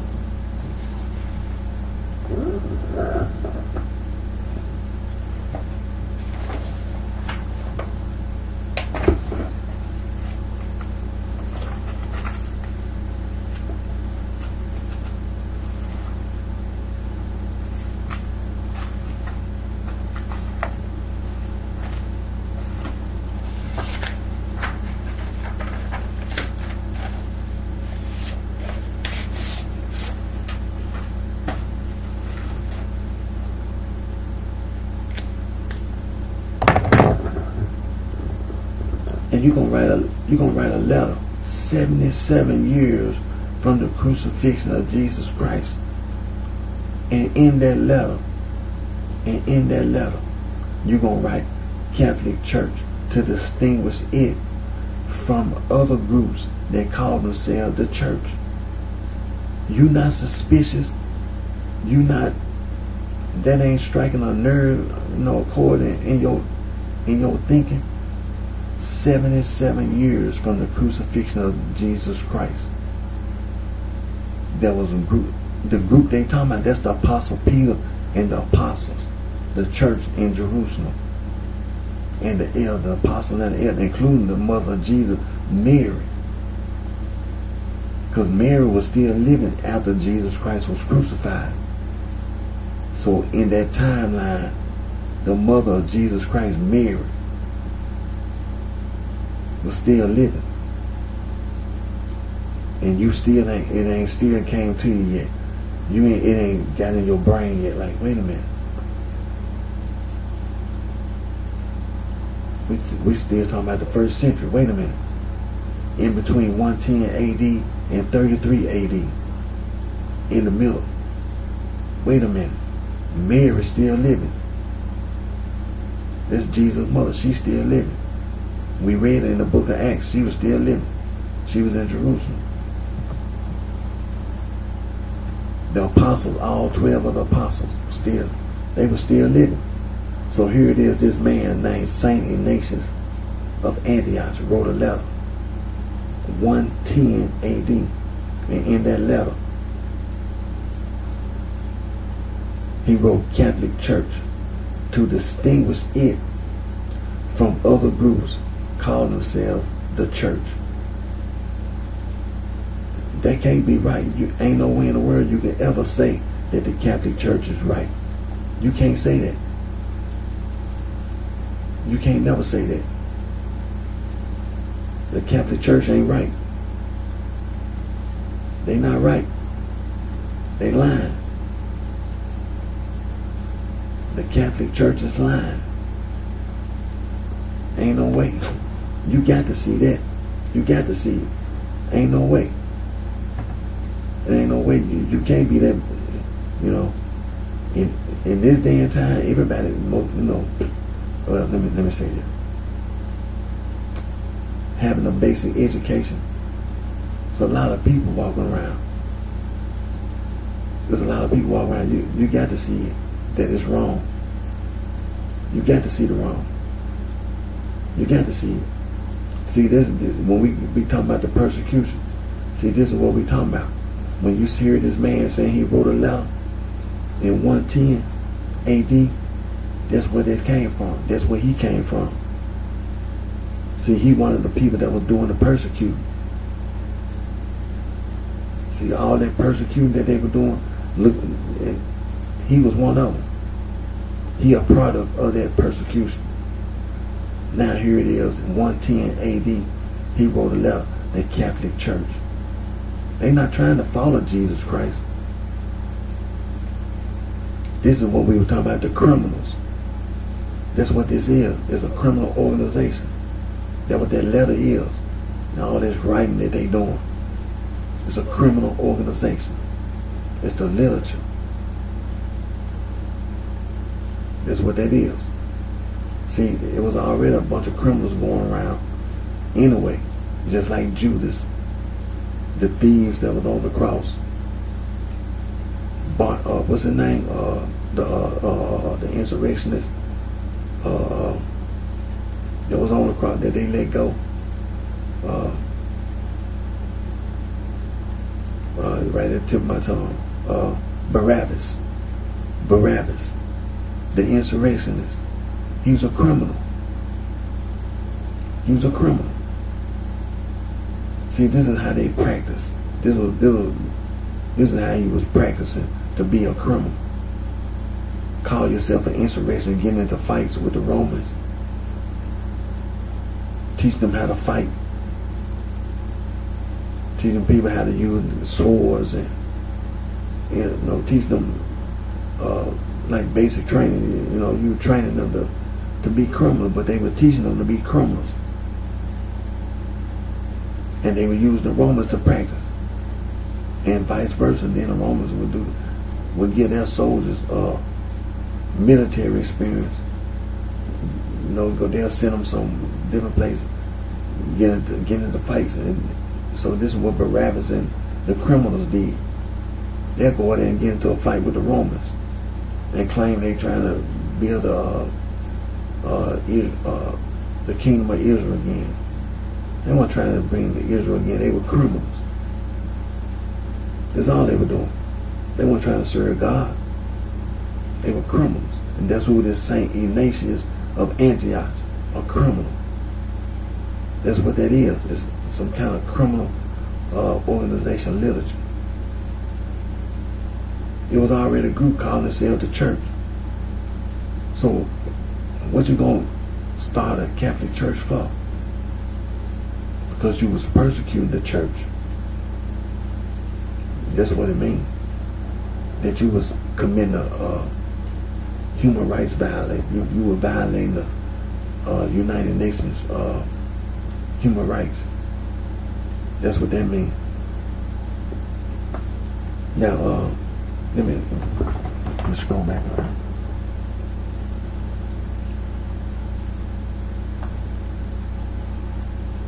Now, there are some particular churches of the Catholic Church. The Latin Rite, the Alexandrian Rite, that's the Coptic, Ethiopian, and Eritrean. The Armenian Rite.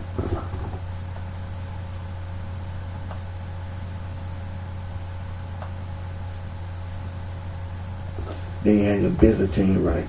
That's the Albanian, Belarusian, Bulgarian, Croatian, and Serbian, Greek, Hungarian, Italo-Albanian, the Macedonian, Melti, Romanian, Russian, Ruthenian, Slavic, and Ukrainian.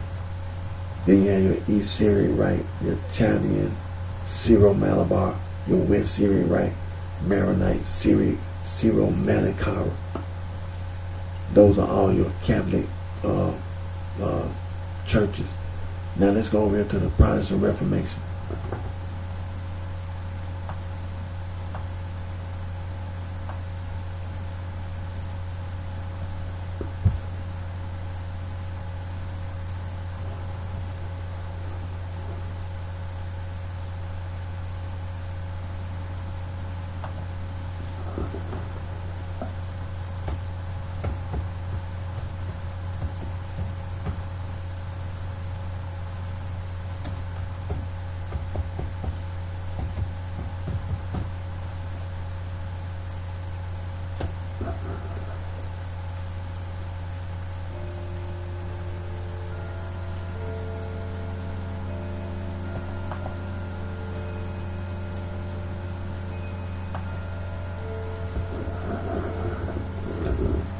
We're on Wikipedia. The quick reference.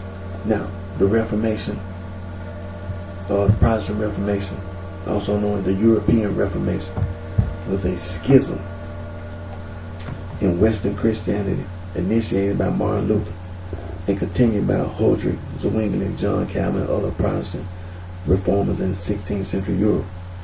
It is usually considered to have started with the publication of the 95 Theses by Martin Luther in 1517 and lasted until the end of the 30 Years' War in 1648. It led to the division of Western Christianity to different confessions: Catholic, Lutheran, Reformed, Anglican, Anabaptist, Unitarian, etc. by the time of its arrival. Western Christianity was only comprised in the lands of the Bohemian Crown, where Hussitism was officially acknowledged by both the Pope and the Holy Roman Emperor. In addition, various movements, including Lollards in England and Waldensians in Italy and France, were still being actively suppressed. Although there had been early attempts to reform the Catholic Church, such as those of John Huss, Peter Waldo, John Wycliffe, and Girolamo Savonarola, Luther is widely acknowledged to have started the Reformation with the 95 Theses. Luther began by criticizing the sale of indulgences, insisting that the Pope had no authority over purgatory and that the Catholic doctrine of the merits of the saints had no foundation in the Bible. The Reformation incorporated doctrinal changes such as the complete reliance on Scripture as the only source of proper belief, and the belief that faith in Jesus and not good works is the only way to obtain God's pardon for sin. The core motivation behind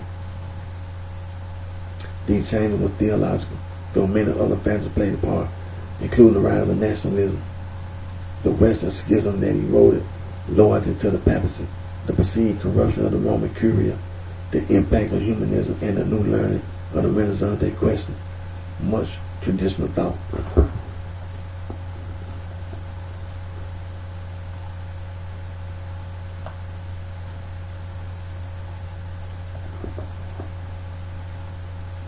The initial movement in Germany diversified and other reformers arose independent of Luther.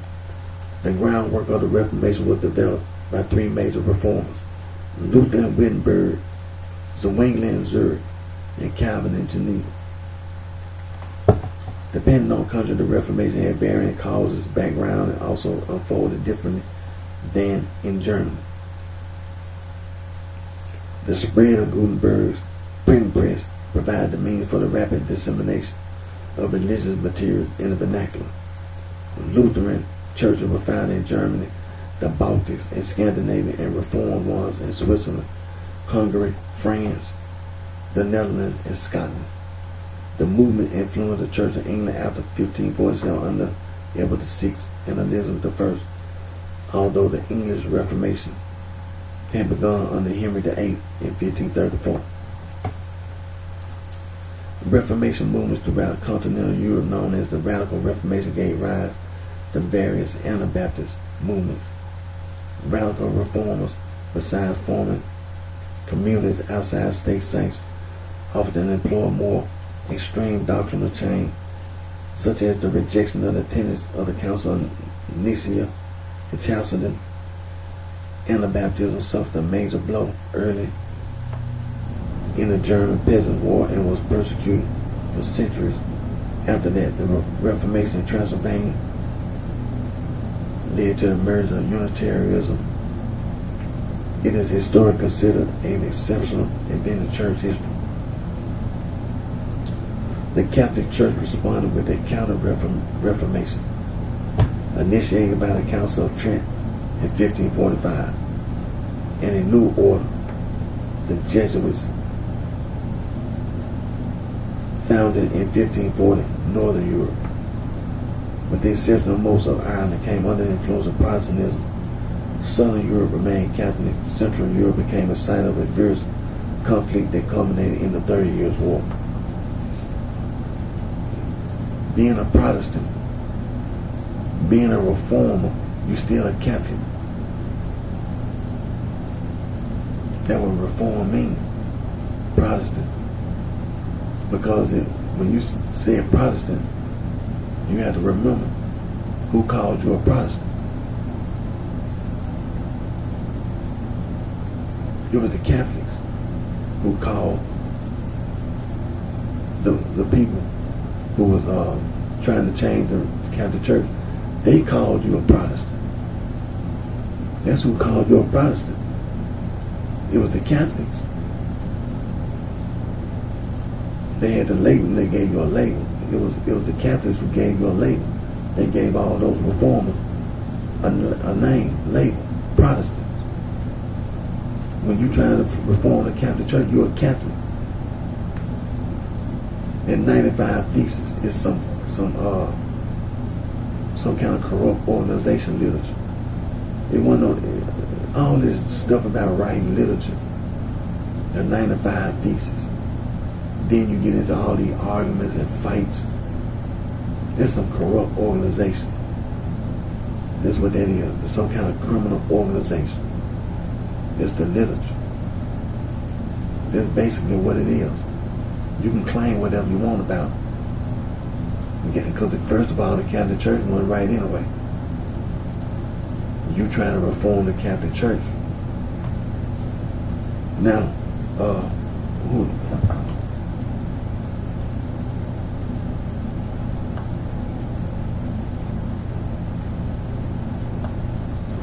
major branches of Protestant Reformation, Adventism, Anabaptism, Anglicanism, Baptist churches, and don't forget the Baptist church got a breakaway church, the Church of God in Christ,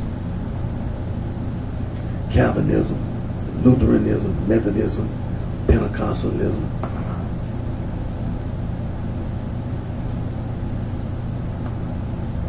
Then you have your minor branches.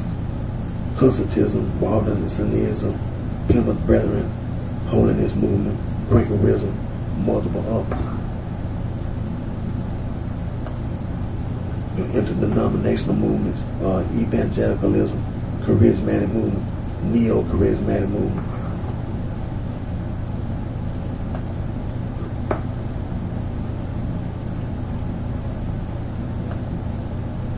Then you have your other developments, Arminianism, Pietism, Puritanism, Neo-Orthodoxy, Paleo-Orthodoxy, Christian fundamentalism, modernism, and liberalism.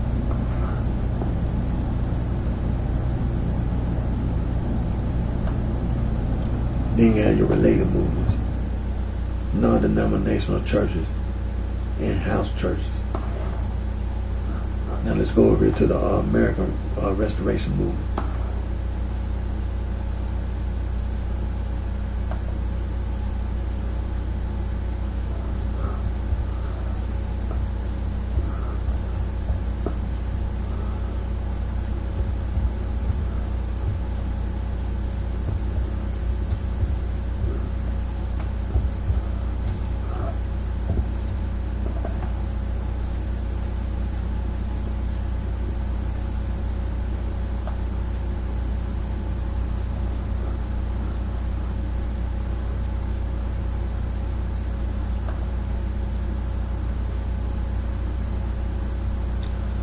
Restoration movement also, we on Wikipedia.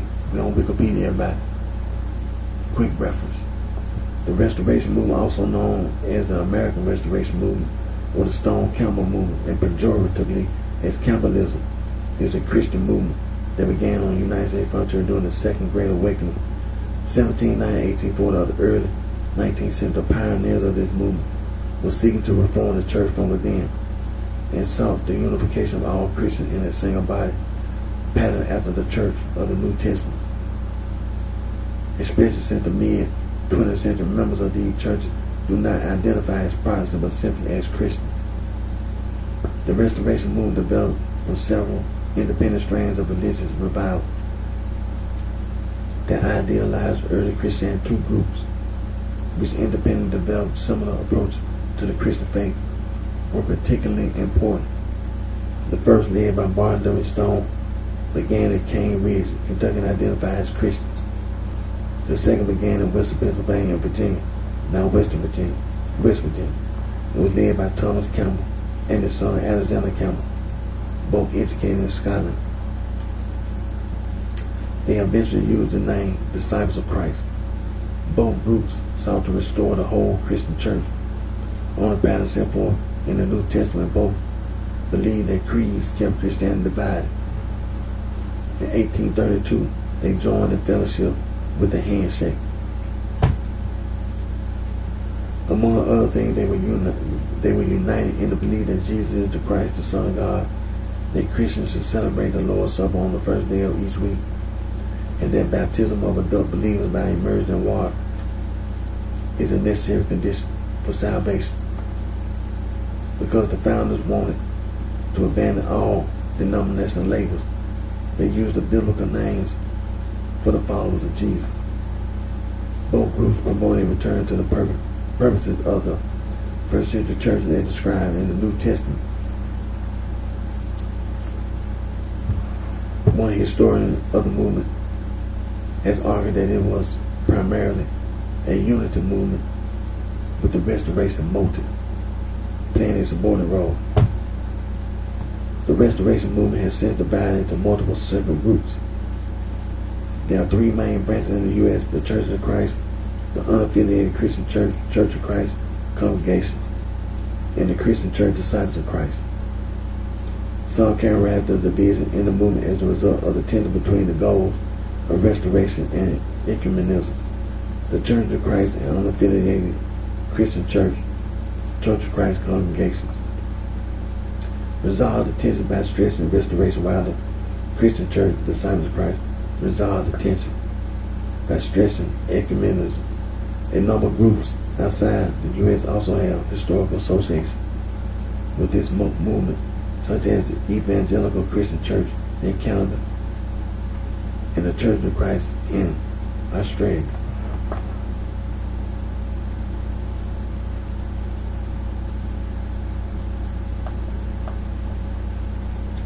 Because the Restoration movement lacks any centralized structure, having originated in a variety of places with different leaders, there is no consistent nomenclature for the movement as a whole. The term Restoration movement became popular during the 19th century.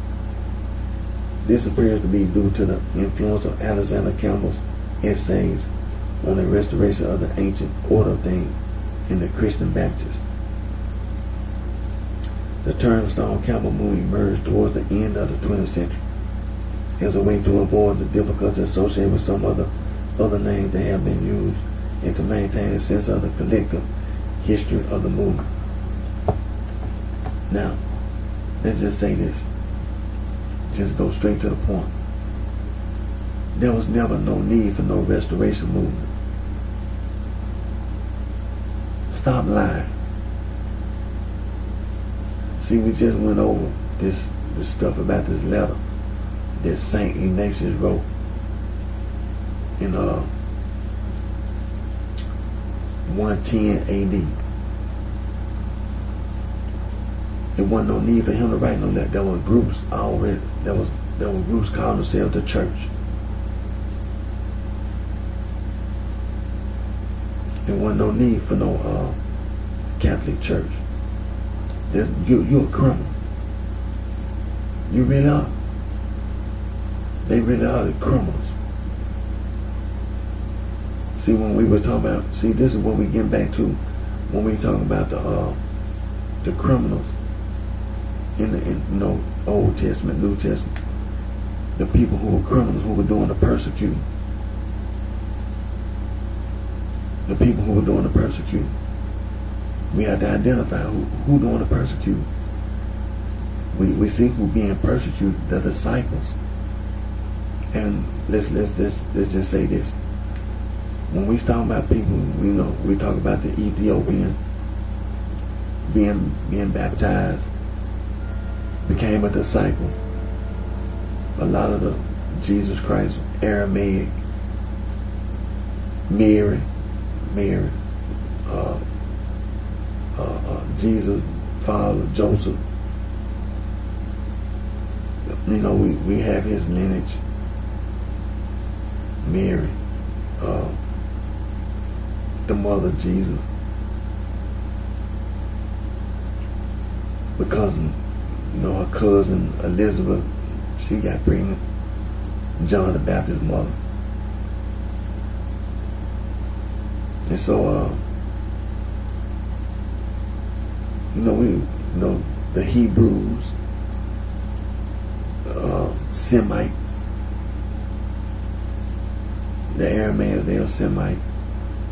Now, when we talk about the Ethiopians, let me make clear, you have the people who are the Ethiopians that are Semite, the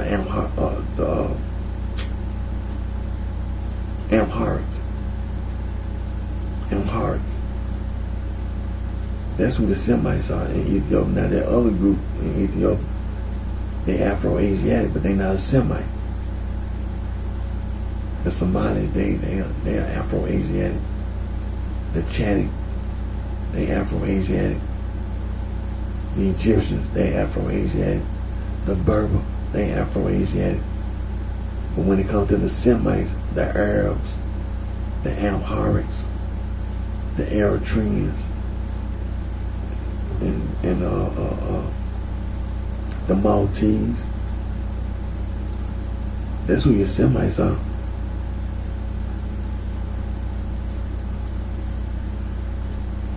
And the Hebrews, Arabs, Amharics, the Maltese, the Aramaics. That's who your Semites is. So when we talk about these criminals in that area during that period of time, now the European, the Greeks, the Italians, the Latins, Slavics, the Armenians, the Iranians, Germans, the Germans, them your Europeans.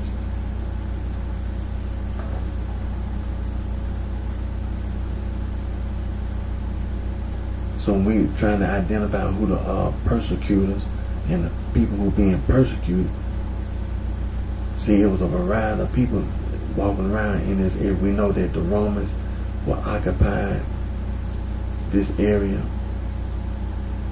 in the Middle East.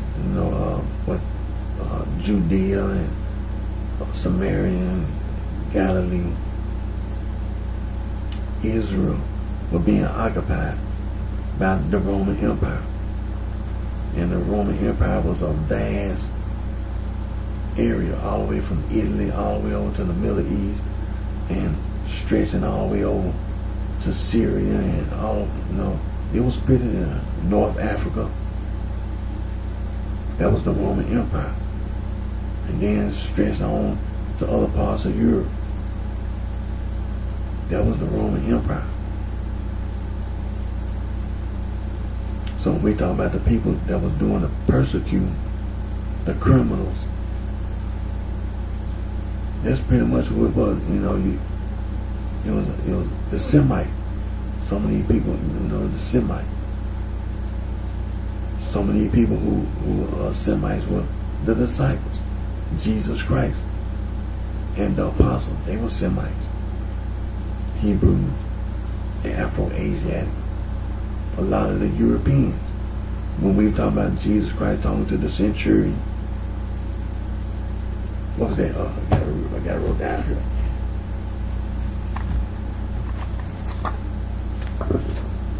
There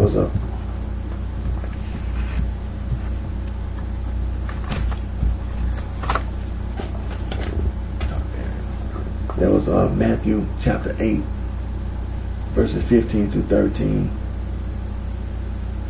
And then there was another scripture that was talking about the man that was over the temple, Jairus.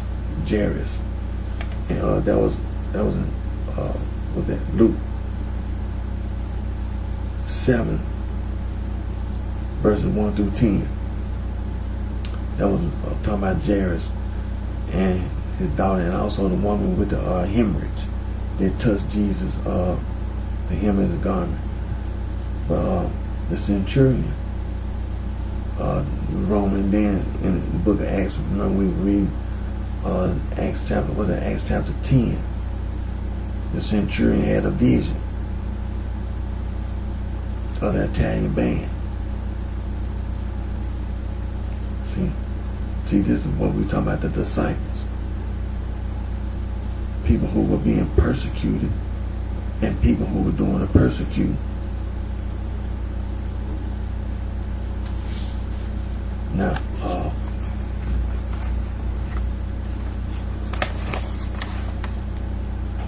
so that American Restoration Movement, just to sum it all up, it's just a lie.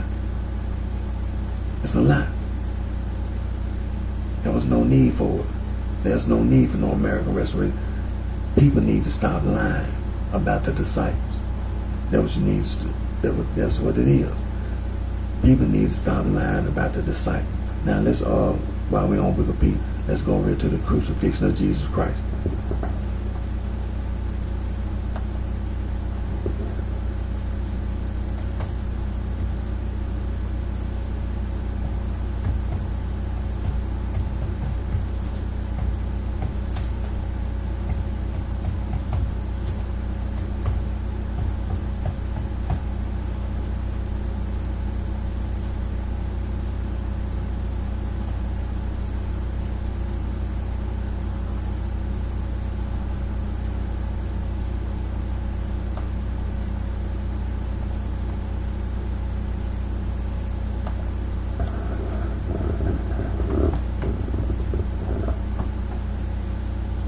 Now, we on Wikipedia, the quick reference.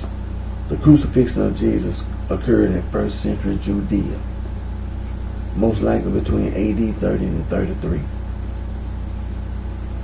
Jesus' crucifixion is described in the four canonical Gospels, referred to in the New Testament epistle, attested to by other ancient sources, and established as a historical event, confirmed by non-Christian sources, although there is no consensus among historians on the exact detail.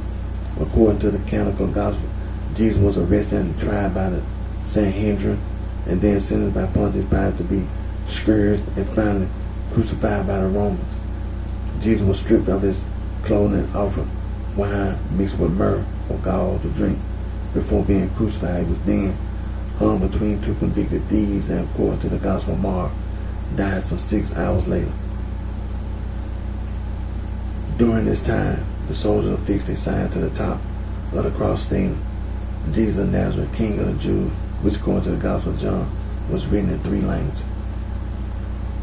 They then divided his garments among themselves and cast lots for his seamless robe.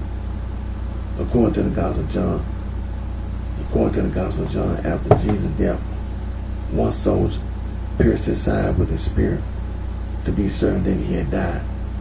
The Bible describes several statements that Jesus made while he was on the cross, as well as several supernatural events that occurred, collectively referred to as the passion, Jesus' suffering, and redemptive death by crucifixion are the central aspects of Christian theology concerning the doctrines of salvation and atonement.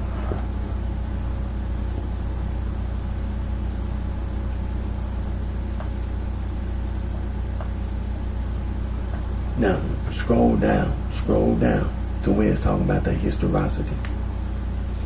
The baptism of Jesus and his crucifixion are considered to be two historical certain facts about Jesus.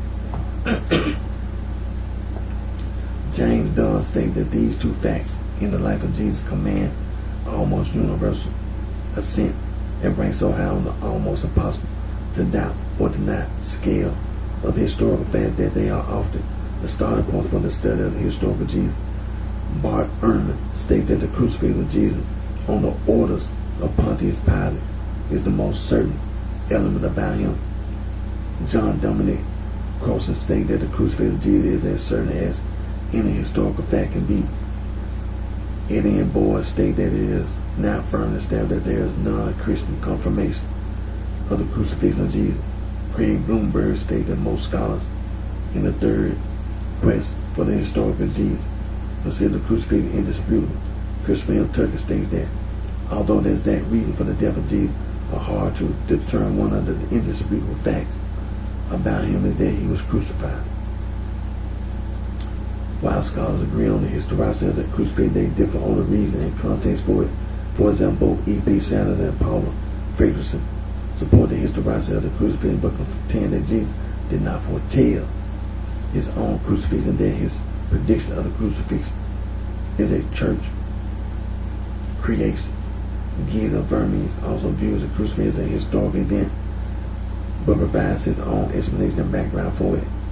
John P. Muir views the crucifixion of Jesus as a historical fact and states that, based on the criterion of embarrassment, Christians would not have invented the painful death of their leader. Muir stated that a number of other criteria, the criterion of multiple attestation, confirmation by more than one source, and the criterion of coherence, that it fits with other historical elements, help establish the crucifixion of Jesus as a historical event. Although almost all ancient sources relating to crucifixion are literary, the 1968 archaeological discovery just northeast of Jerusalem of the body of a crucified man, dated to the first century, provided good confirmatory evidence that crucifixion occurred during the Roman period, roughly according to the manner in which the crucifixion of Jesus is described in the Gospel. The crucified man was identified as Yehohanan ben Hagel and probably died about 70 AD and around the time of the Jewish revolt against Rome. The analysis at the Hadassah Medical School estimated that he died in his late 20s. Another relevant archaeological find, which also dates to the 1st century AD, is an unidentified heel bone with a spike discovered in a Jerusalem gravesite, now held by the Israel Antiquities Authority and displayed in the Israel Museum. So this the historical fact that Jesus Christ was crucified in the 1st century, 33 AD. And this Saint Ignatius of Antioch, he wrote a letter, and in that letter, the phrase Catholic Church 110 AD, to distinguish it from other groups calling themselves the Church. We should know that something's wrong.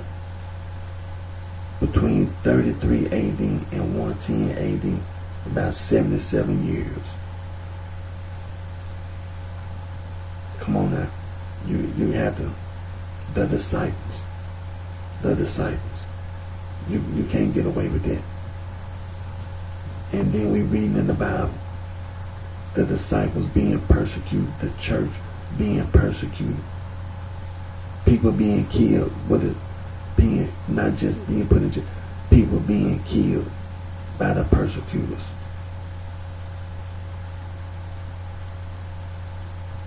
Come on, you have to see. And then let us not forget, there were 12 apostles, not Judas. We ain't talking about Judas. After the death of Judas, after Judas hung himself because of transgression. Matthias took his place, so it was 12 apostles. 11 apostles were murdered. One, John, was died on the island of Patmos. He was, the apostles, Peter and all the rest, were murdered except one, John. He died on the island of Patmos.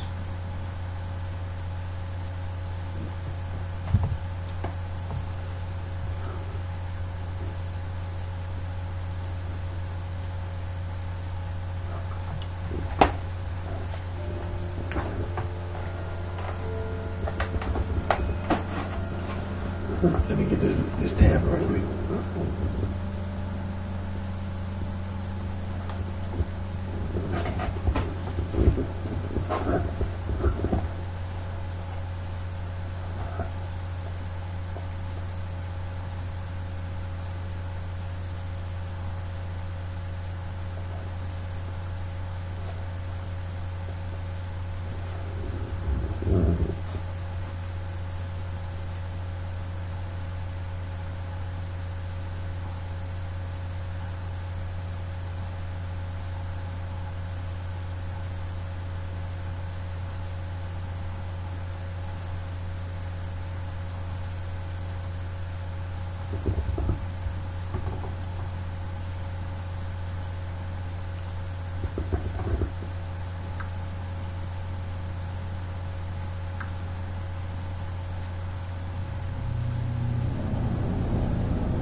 Now we talk about these groups, the Moorish Science Temple, the Nation of Islam, the 5% Nation, all these various black Hebrew Israelites, the Rastafarians, all these different Pan-Africanism, Black Panthers, and then, all this, the NAACP Urban League. Because, see, people used to, even today, people join all this stuff, including some of these churches. They'll join the church, then leave the church, then they're going to join one of these groups, join the Black Panthers. Then when the Black Panthers fell apart, then they're going to join the church, and then leave the church, and then they're going to join with the new Black Panther Party, and then they'll go join the Universal Negro Improvement Association. Then they'll leave that. Then they'll go join the American Muslim Society. Then they'll leave the American Muslim Society. Then they'll go join the Southern Christian Leadership, and on and on. Get as much information about this W.D. Farr Muhammad. W.D. Farr Muhammad. And I mean, there are other countries, the FBI, the Justice Department, Federal Bureau of Investigation, they got an FBI file on the Moorish Science Temple, the Nation of Islam, 5% Nation, all these various black Hebrew Israelites, and all this, the Rastafarians. Get as much information as you can. If you go outside the United States government and ask other governments about this W.D. Farr Muhammad, get as much information you can. Don't let people in the United States of America, all this street gang stuff, make a fool out of you. Here, living here in America, and then have the nerve to go outside this country, think somebody gonna follow you.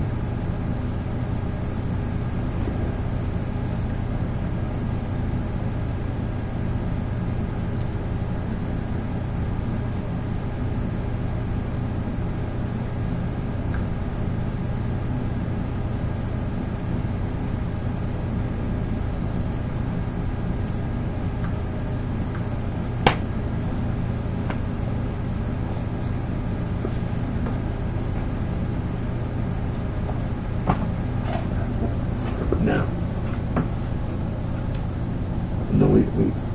we continue to talk about African traditional religion. Now, African traditional religion is being taught at colleges and universities in Sub-Saharan Africa. You can earn a bachelor's degree, PhD study African traditional religion. One of the books we're going to continue to read refer to the title West African Traditional Religion, written by Dr. Joseph Omase Vallejo, Dr. P. Adelumo, the Paymo.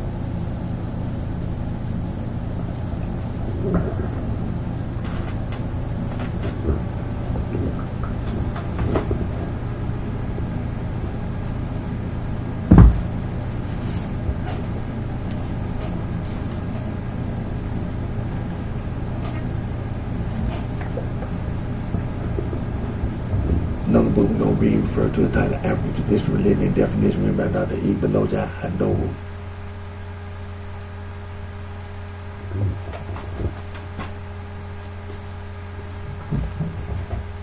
Another book we're going to read refer to the title African Religion and Philosophy, written by Dr. John S.M.B.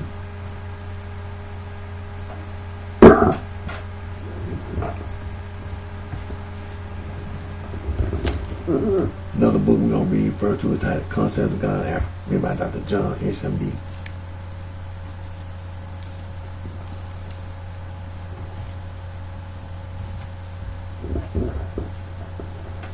Now, examples of schools that teach African traditional religion.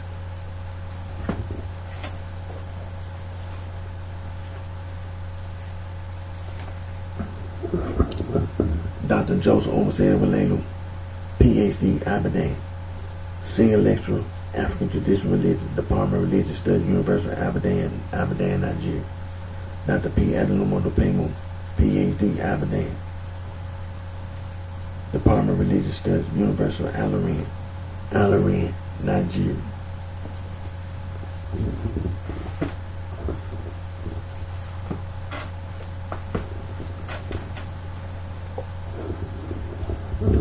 Dr. E. Beloja Adobo, Professor of Religious Studies, University of Aberdeen, Nigeria.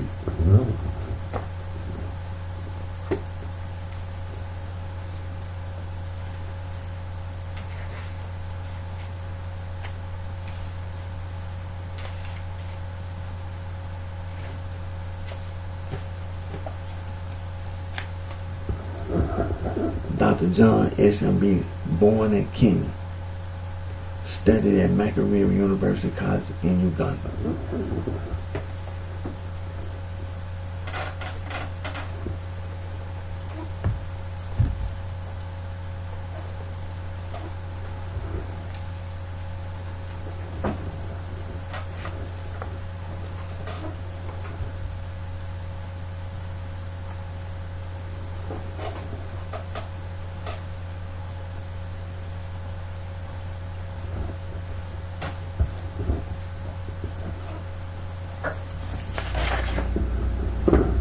This is the International Bill of Human Rights, with a name given in the United Nations General Assembly Resolution 217, and two international treaties established by the United Nations consist of the Universal Declaration of Human Rights, adopted in 1948, the International Covenant on Civil and Political Rights, 1966, with its two optional protocols, and the International Covenant on Economic, Social, and Cultural Rights, 1966.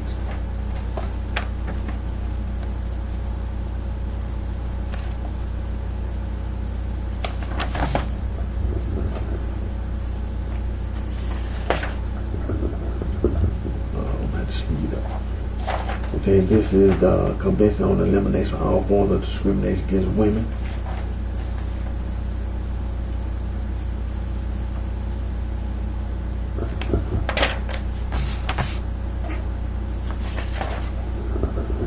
This is the Declaration of the Rights of the Child.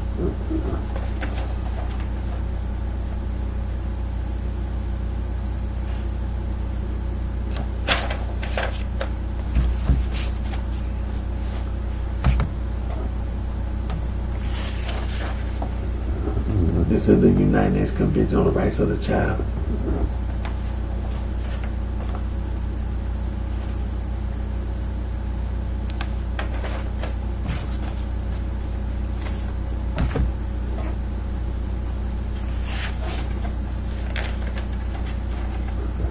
The world's oldest human rights organization, Anti-Slavery International.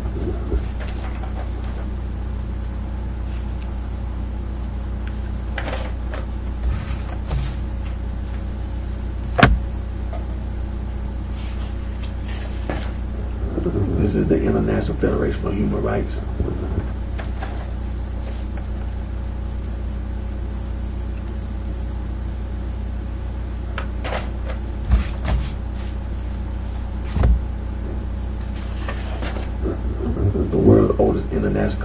organization, BirdLife International.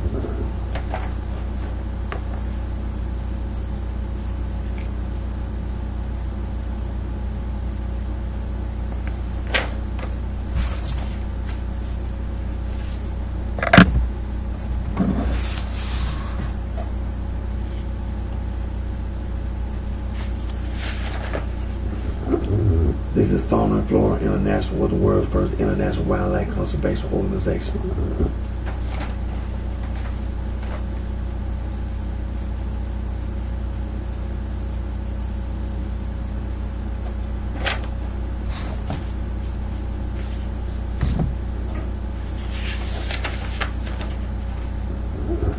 The world's oldest global environmental organization, International Union for Conservation of Nature, and the World Wildlife Fund.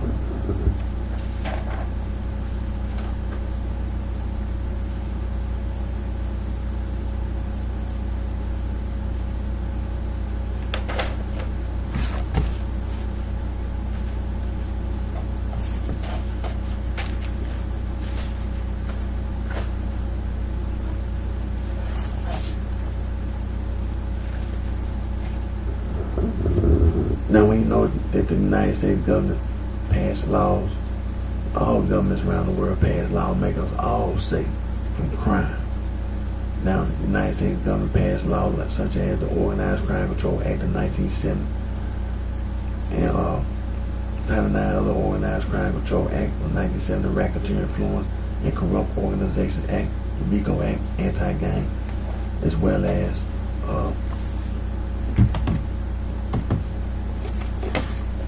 Comprehensive Drug Abuse Prevention and Control Act of 1970, Controlled Substance Act, Psychotropic Substance Act, Continuing Criminal Enterprise Stamp, Kingpin Stamp, is all anti-gang.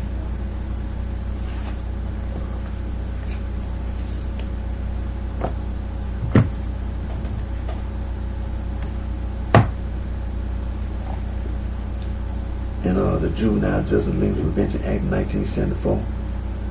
The anti-gang, the comprehensive anti-gang mission, comprehensive gang model. It's anti-gang officer, the comprehensive anti-gang. This project Safe Neighborhoods and community-oriented police service, all anti-gang. The GREAT program, gang resistant education training, the GREAT program.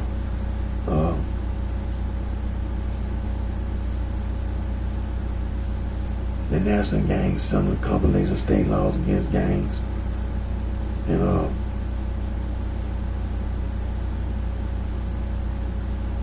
then we had the National Youth Gang Center, and it had merged with the National Gang Center, and then you had a gang prevention overview of research program, Mr. James House, Office of Juvenile Justice, Delinquency Prevention, United States Department of Justice Bureau of Justice, the National Gang Center Bulletin, and the title of that book, The History of Street Gangs in the United States. Read the books in the bulletin. You can also go to Wikipedia, find the same information, titled Gangs in the United States.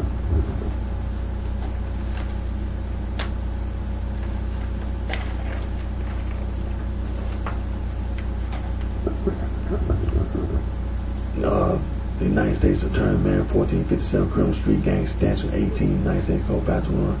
Now the National Gang Center, National Gang Intelligence Center. That's the United States Department of Justice, Federal Bureau of Investigation. United States Department of Justice, the Organized Crime Gang Section. And then you have other federal, state, and local agencies. The United States Department of Justice, the Office of Justice Program, National Institute of Justice, Anti-Gang Strategies, Prevention, Intervention, Assessment, and Suppression. And then you had the United States Department of Justice, Office of Justice Program, National Institute of Justice, United States Department of Health and Human Services, Center for Disease Control and Prevention, National Center for Injury Prevention and Control, changing course, preventing gang membership, and also striving to reduce youth violence everywhere. Then you also had National Forum of Youth Violence Prevention, the United States Department of Justice, the United States Department of Education, the United States Department of Health and Human Services, United States Department of Housing and Urban Development, United States Department of Labor, and the White House Office, National Drug Control Policy, National Forum on Youth Violence Prevention. You can go to youth.gov, be informed about the National Forum on youth violence prevention, as well as the Comprehensive Anti-Gang Initiative and the Comprehensive Gang Model. The United States Department of Justice, Bureau of Justice, National Crime Prevention Council, keeping kids out of gangs. And also anti-haze. You can go to lawyers.com and be informed about anti-haze.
Now, Webster's Third New International Dictionary and Oxford English Dictionary, they have the prefixes, suffix, root words in the dictionary.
Webster's Third New International Dictionary, the complete and total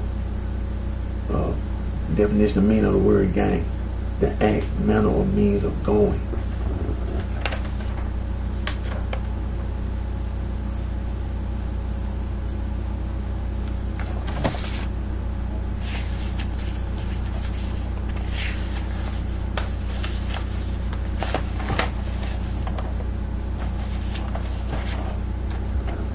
mobile.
This stupid sorority, this stupid fraternity, this is sister.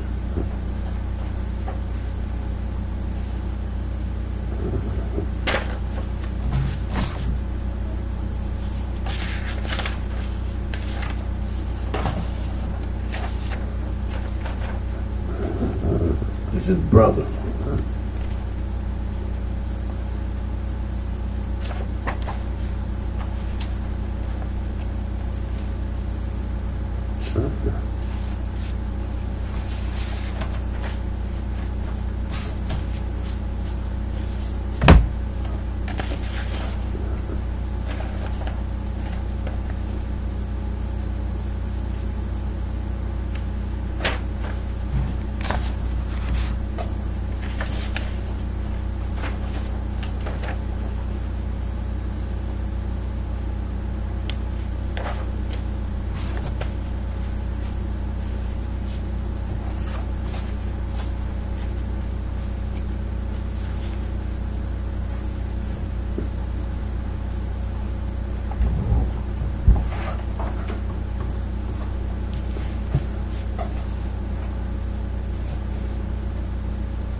Oxford English Dictionary, the complete and total definition of meaning of word, gang, action, or mode of going, way, passage.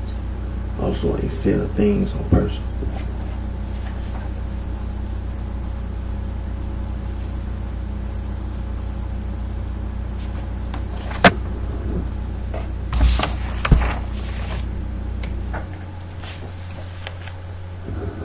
This is Oxford English Dictionary. This is mobile and mob.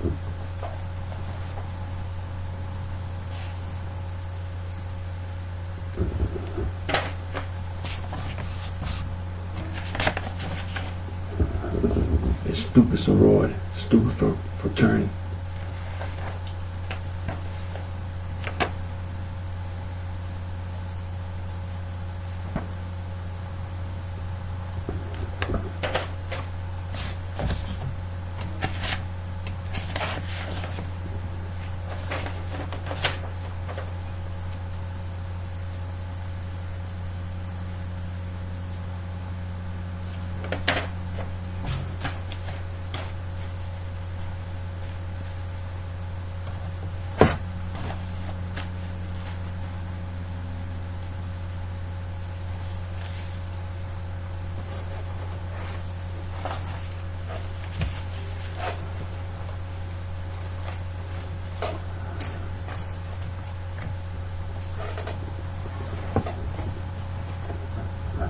Now we're going to continue to talk about the disciples. And now we know that people live all over this earth. People have been living on this earth for a long, long time. They don't need nobody telling them about God. You know, the European, Indo-European, the Uralics, the Han Chinese, the Austronesians, you know, some of the people that live in Syria, all the Turkey people, Altags, Japanese, Koreans, Dravidians, Georgians, Chechens, Dagestan, Circassians,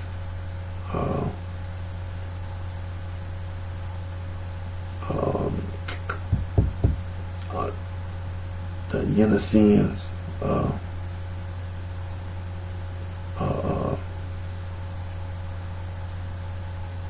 Nadini, all your Native Americans, all your Afro-Asiatic people, and then all your Nilo-Saharan, all your Niger-Congo people, Sand people, Quay people. People been living on the earth for a long, long time. You don't need nobody to tell them about God. Now, we're going to continue to talk about the disciples and the persecution.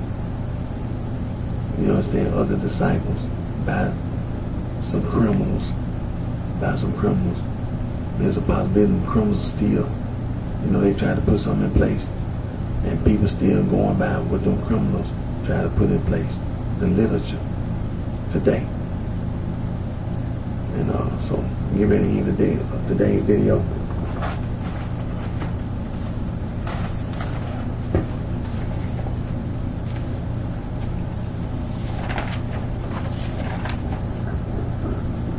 These are websites you can go to. These free logo design website. Make anti-gang logos.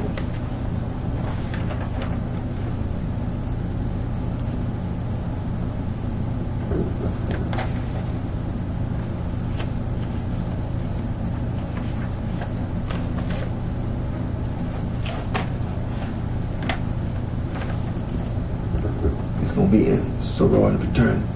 It will be anti-gang, demonstrate anti-gang protest. It's a guarantee. First of all, I'm going to stand up for my human rights.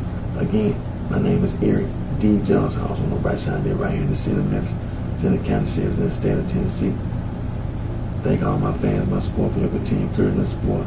I always put God first. And take care of yourself, which each and every one of you very best.